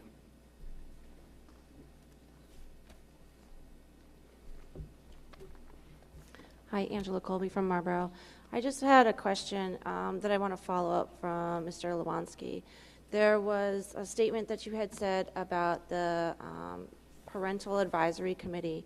I just checked on my phone, and there's nothing posted on Marlboro Township website at all regarding what this committee is, when it meets, what parents are looking for, how we get involved, are there forms that we need to fill out if we want to be part of this, how we can submit our ideas. So I'm just looking to, from the board and Mr. Cohen, I guess, how we can expand that, because I just did my own data collection, and 50% of us sitting out here tonight don't even know anything about it. So if you would like parents to get involved and the community members to get involved, to be able to give you ideas, to be able to expand on AI, sustainability, or even help put forth other policies, then it would be nice for you to be able to communicate that back out to the public. And then the last thing, I know I talked about fiscal responsibility, and as the Board of Education, you should be making sure you're going through these budgets and these line items and asking questions, and I'm sure you do it a lot behind closed doors. But I do want to know why the Board of Education has business cards. You are making policies. There's no reason for you to have a business card, how it was paid for, if it was paid for, if it was donated. So I just would like a little bit more clarity on that. Thanks. Are you going to close comments before you? Yeah. Okay. But I want to see if there's anyone else who wants to. Anyone else for public comments?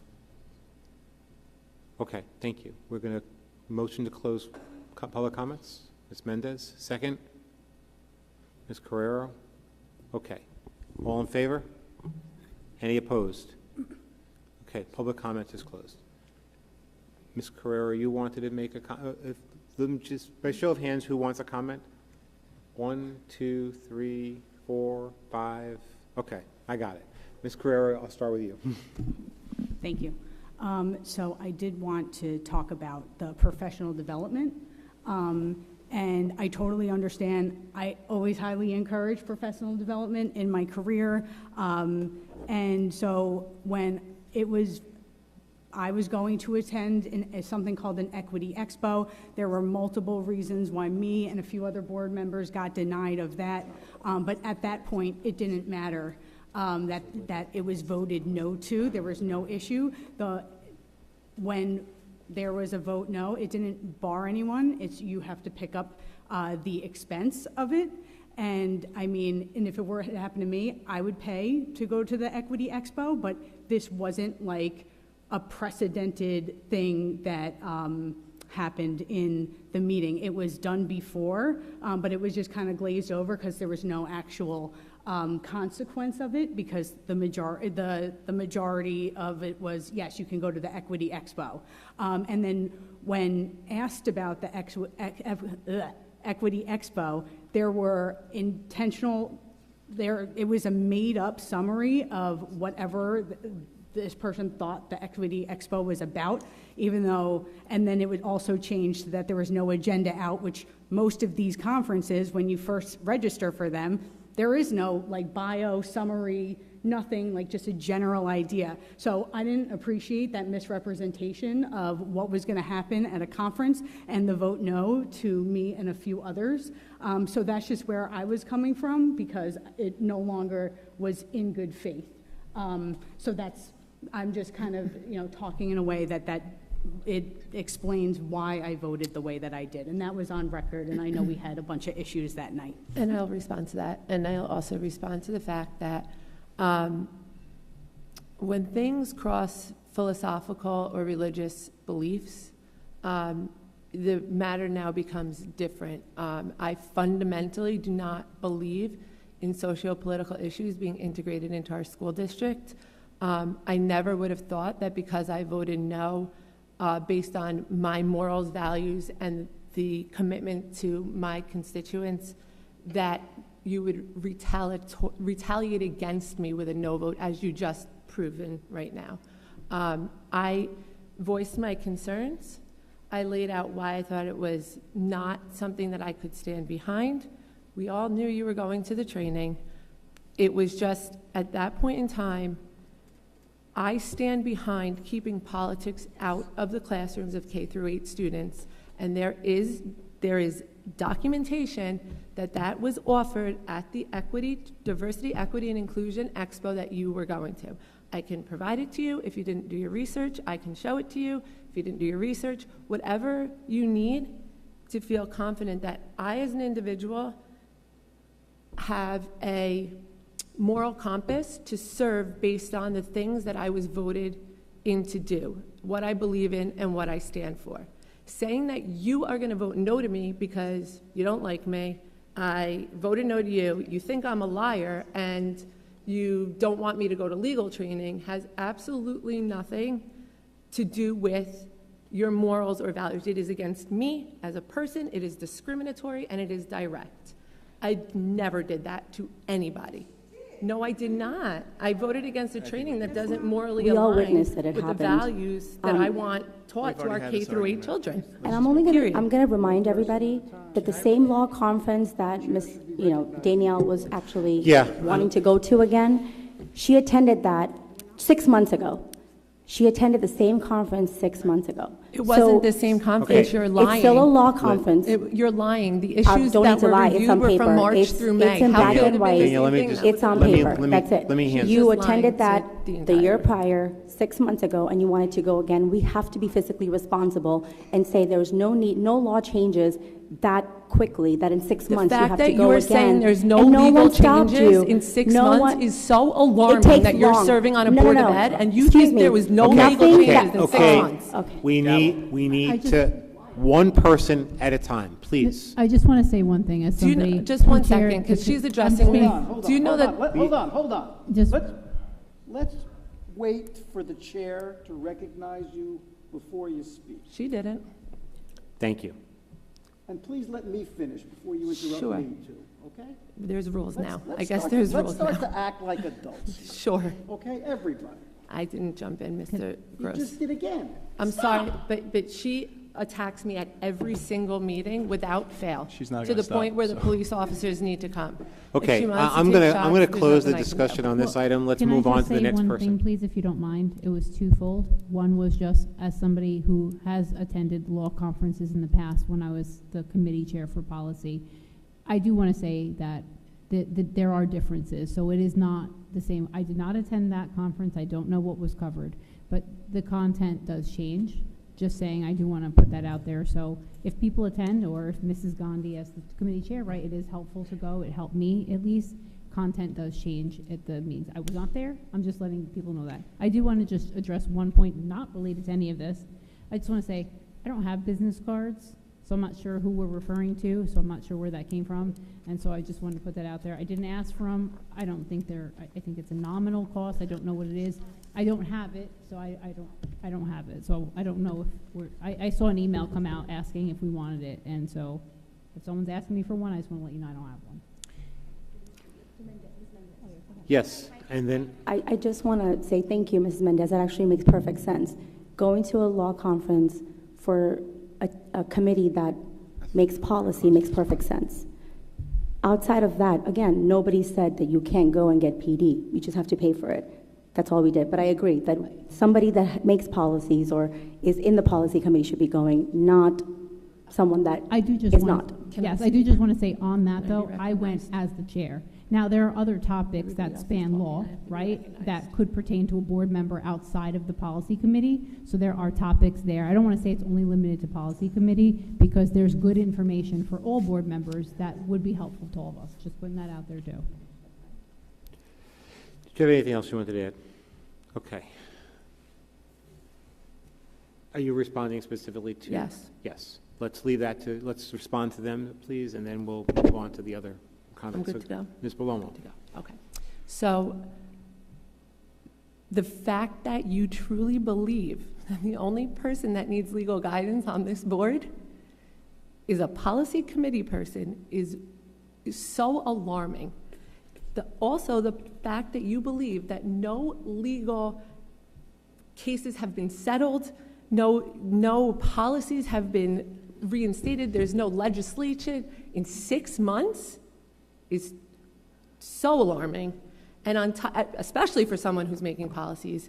And the fact that you don't even know what goes on at these workshops, the fact that they went through the gifted and talented, the new innovations with gifted and talented, AI, teacher discrimination, board decorum, the fact that you don't, ethics training, the fact that you don't know that that is what went on there, but you have such a strong opinion is wild to me. And I really think that it's inappropriate that we continue to just lie to the community based on whatever comes to your head with zero research.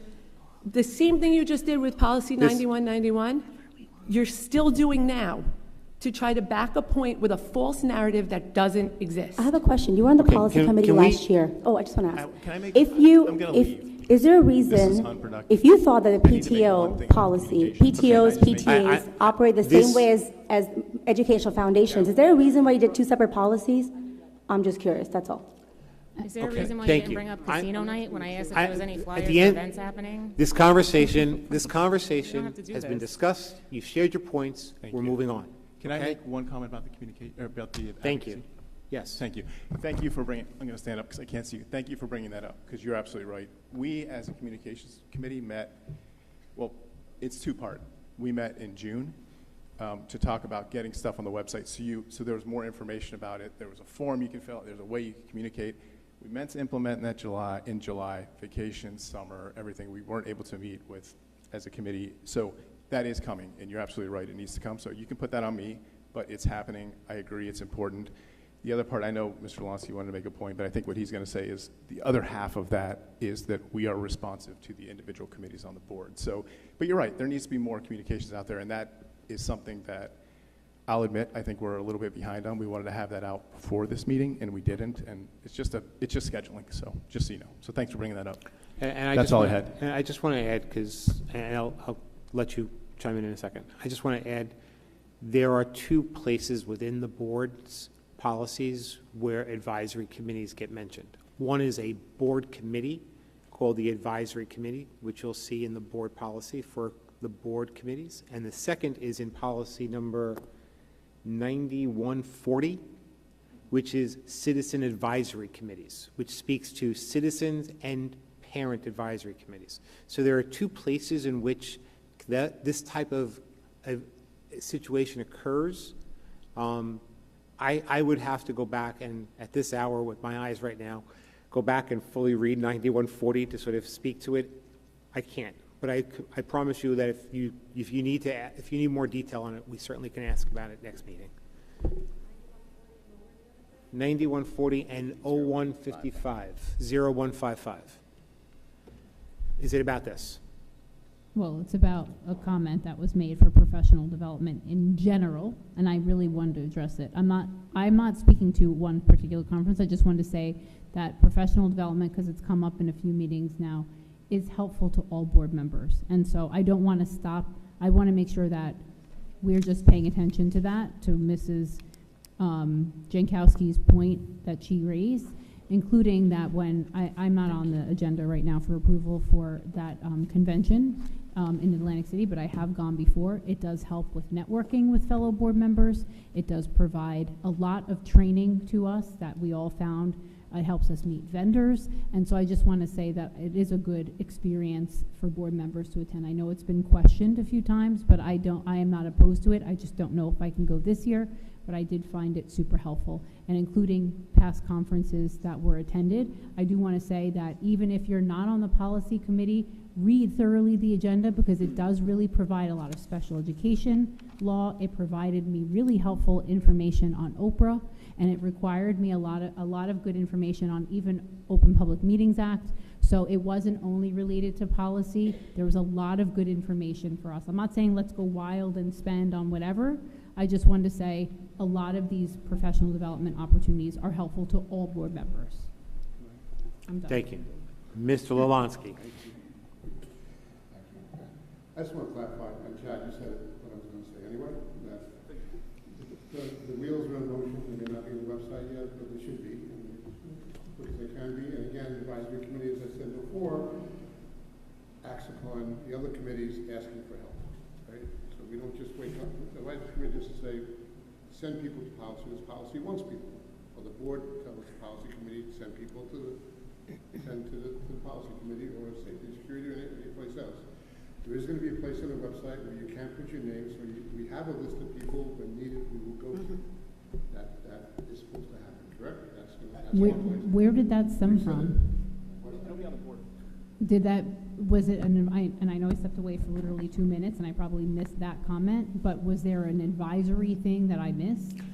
Danielle, I'll call you in a second. Was there an You don't have to keep your advisory hand up. piece that you're saying is going to be posted? Did On the, the website, there will be a link if you want to be an advisor. It'll state what areas we're looking. is that based on our work from the advisory committee? Correct, yeah. So let me. Did I miss a meeting? No, didn't you were miss part of that whole conversation. I was going to say where. You were part of that whole That was conversation. back from our initial meeting back before. That's right. Gotcha, okay. Yeah. I just want to make sure. I didn't Nothing's miss anything changed. else. Okay. That's number one, number two, and I don't want to confuse, I didn't get a business card either, and I don't want a business card. I don't want a business card either. Number three. I don't even tell people I'm on the board. Listen, I want to get to everybody's personal development, because I believe New Jersey School Board is going to offer a program. I don't want my fellow board members want to go, I'm not going to take a choose which board members you want. If it's spoken by New Jersey School Board, if somebody wants to go, that's the purpose of the professional development, it's the purpose of the New Jersey School Board. Who am I to say, you go this one, you can't go that one, you go that one? So I think we'll get to everybody's personal, I'm going to take it, so it'll come to New Jersey School Board.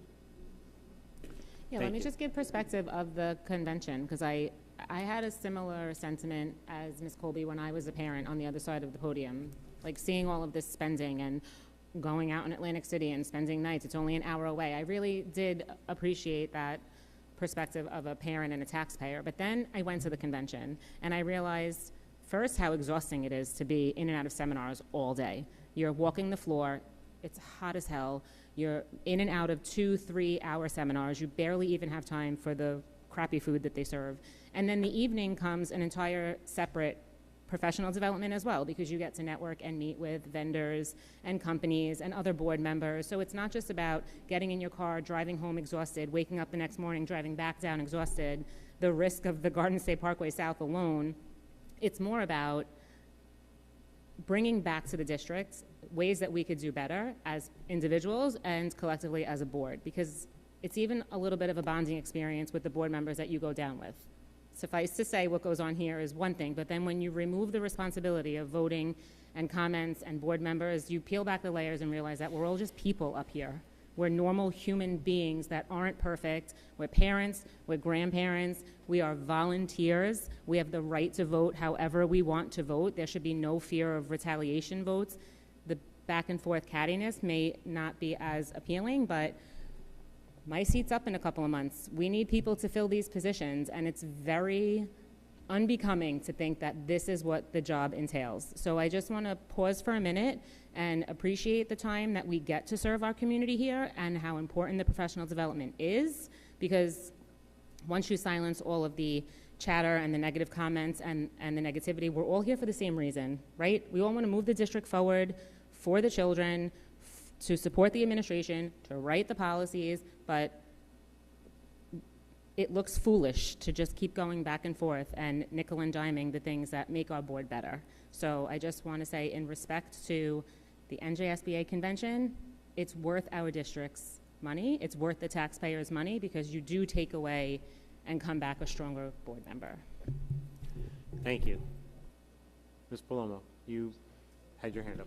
Yeah, just because it came to light, and was in this last, we have two committees, the advisory committee and the technology committee. They were both proposed by old board, and then they were kind of taken over. No one that motioned for those two committees, myself being one of them, was put on the committee. The entire mission of the committee was rewritten and changed, and we haven't gotten an update from these committees. So can you just kind of tell us what the advisory committee did? Because when I made the motion, and you can refer back to the meeting, I can get the date of it, there was an entire networking plan laid out. So like CPAG, scope parents would be kind of called in for our special education committee, community and technology, business owners, parents, community members would be called in for our communications committee and our technology committee. Parents who are lawyers or have, experience in school law would be called in to kind of interface with. There was an entire kind of like diagram laid out as to how this committee would work. It was going to be sourced early in the year. These committees would meet on a rotating basis, assessing the needs of the committee as they go. And then that kind of got like taken away, a new definition, and then we've seen absolutely no productivity out of the committees. So to Mrs. Colby's point, where is the advisory committee? Because I actually haven't heard of even one instance that it's been used, and this has been a committee since, it's got to be May of last year. Maybe even before that. I don't even remember, because election started in July.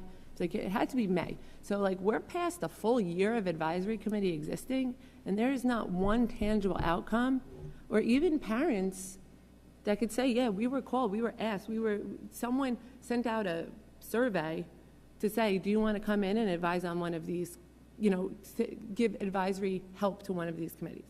We don't have anything for it. So where is that? I don't know if anybody can answer that from the advisory committee point of view, because I feel like it just kind of went away. So I'll start, and if you'd like to add in, by all means. The advisory committee was never seated by the prior board. So after the board actually passed the committee, it was a decision of the leadership at that point, because of the late time in the year, not to seat the committee. So it wasn't until January, when the new board was sworn in, was the advisory committee then became an activity of the new board and of me being a president. And I asked Ms. Mendez, Mr. Lalansky, and Mr. Hyatt, all four of us, to be on that committee. And we started work almost immediately.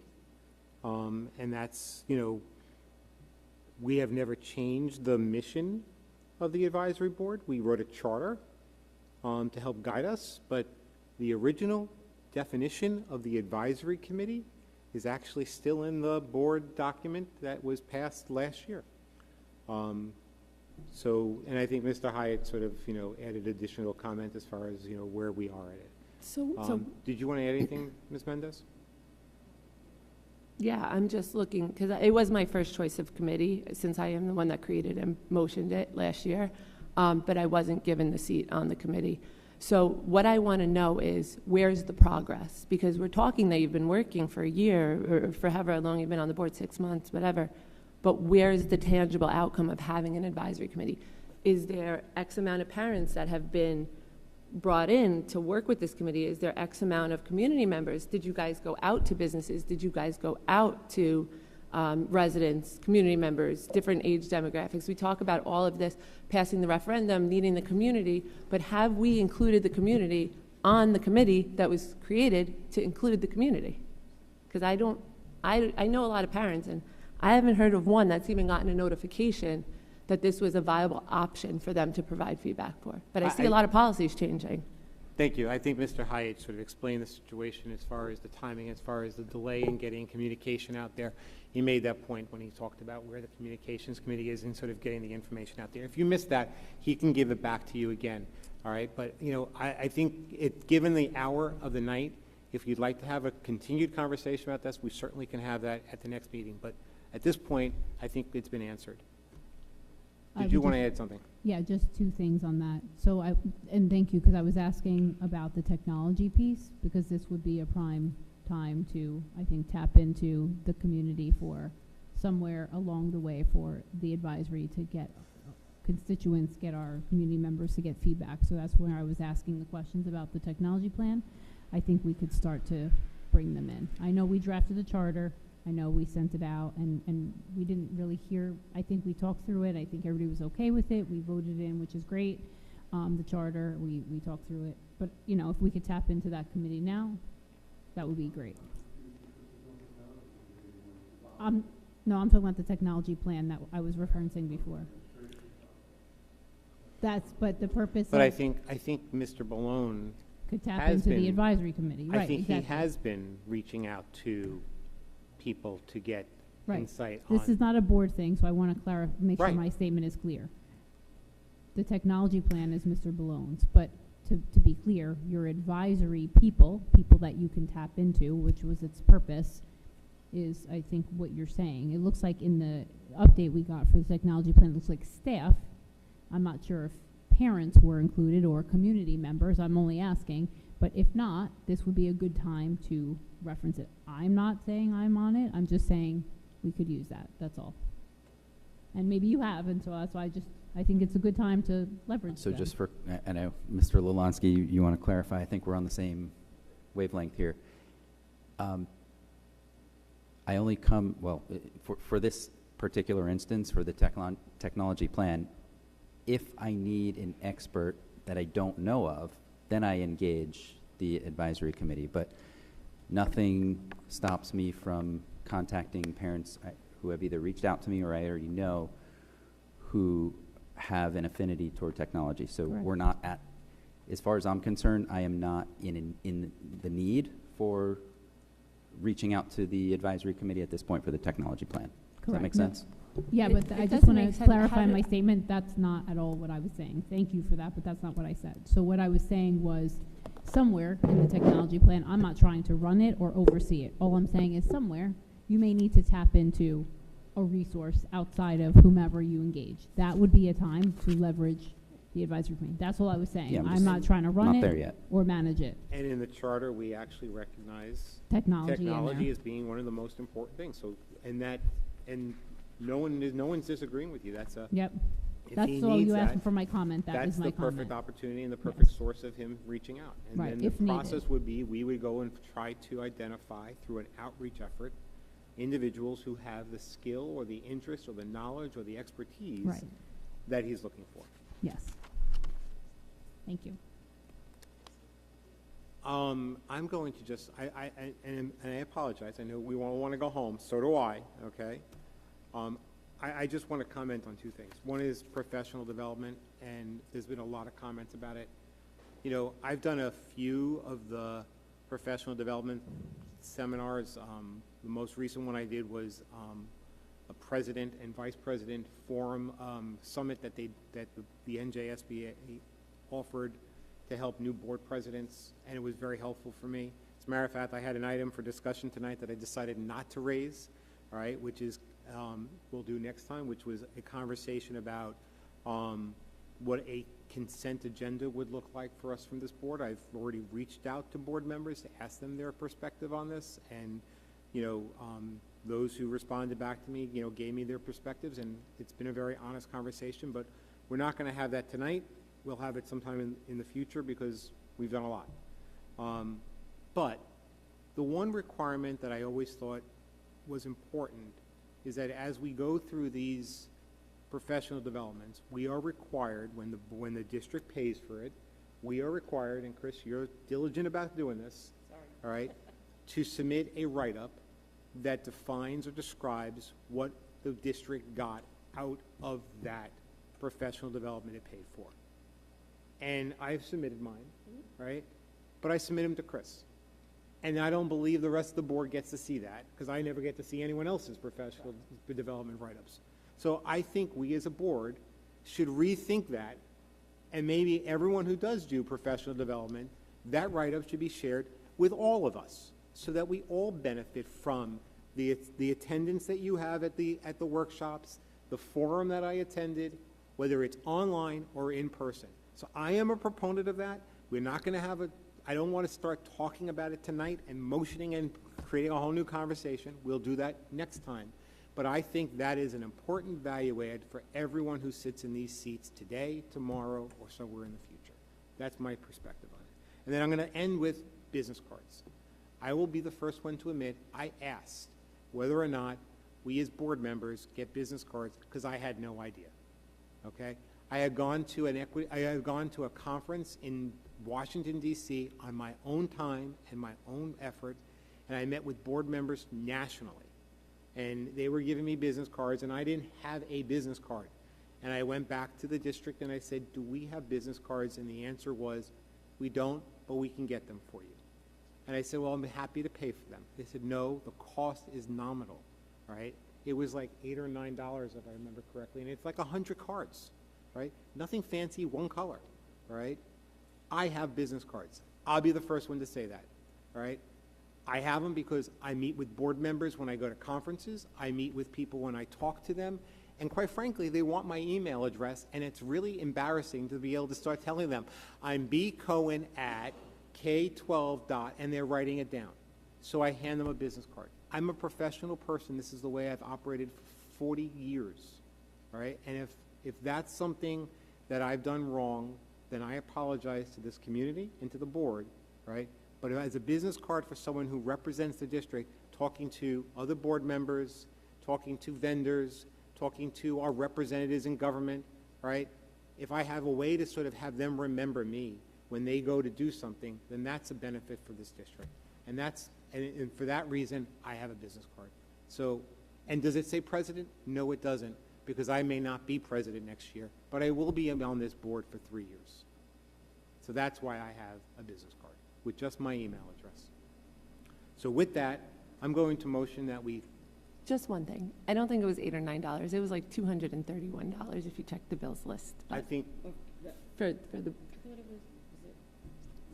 It was a couple $100 for the board business cards. It's a line item on the bills list from June something. There were more than one. I don't have the numbers. Yeah, I have the bill. I know that mine were... I was one of several that got them, but I don't know who else did. Okay.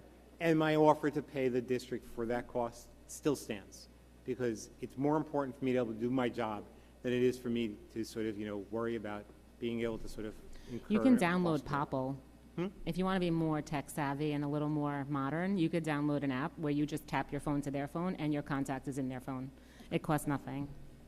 I'm just saying, and I don't, it's the same reason why I still use paper and pen, as tech savvy as I am, okay? So with that, We are not going into executive session. We have nothing to discuss in executive session.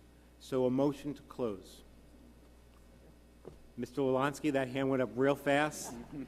All right, I actually think you beat Ms. Seward. Ms. Seward, I assume that that will be a second? Yes. All in favor? Anyone opposed? Have a good night, everybody.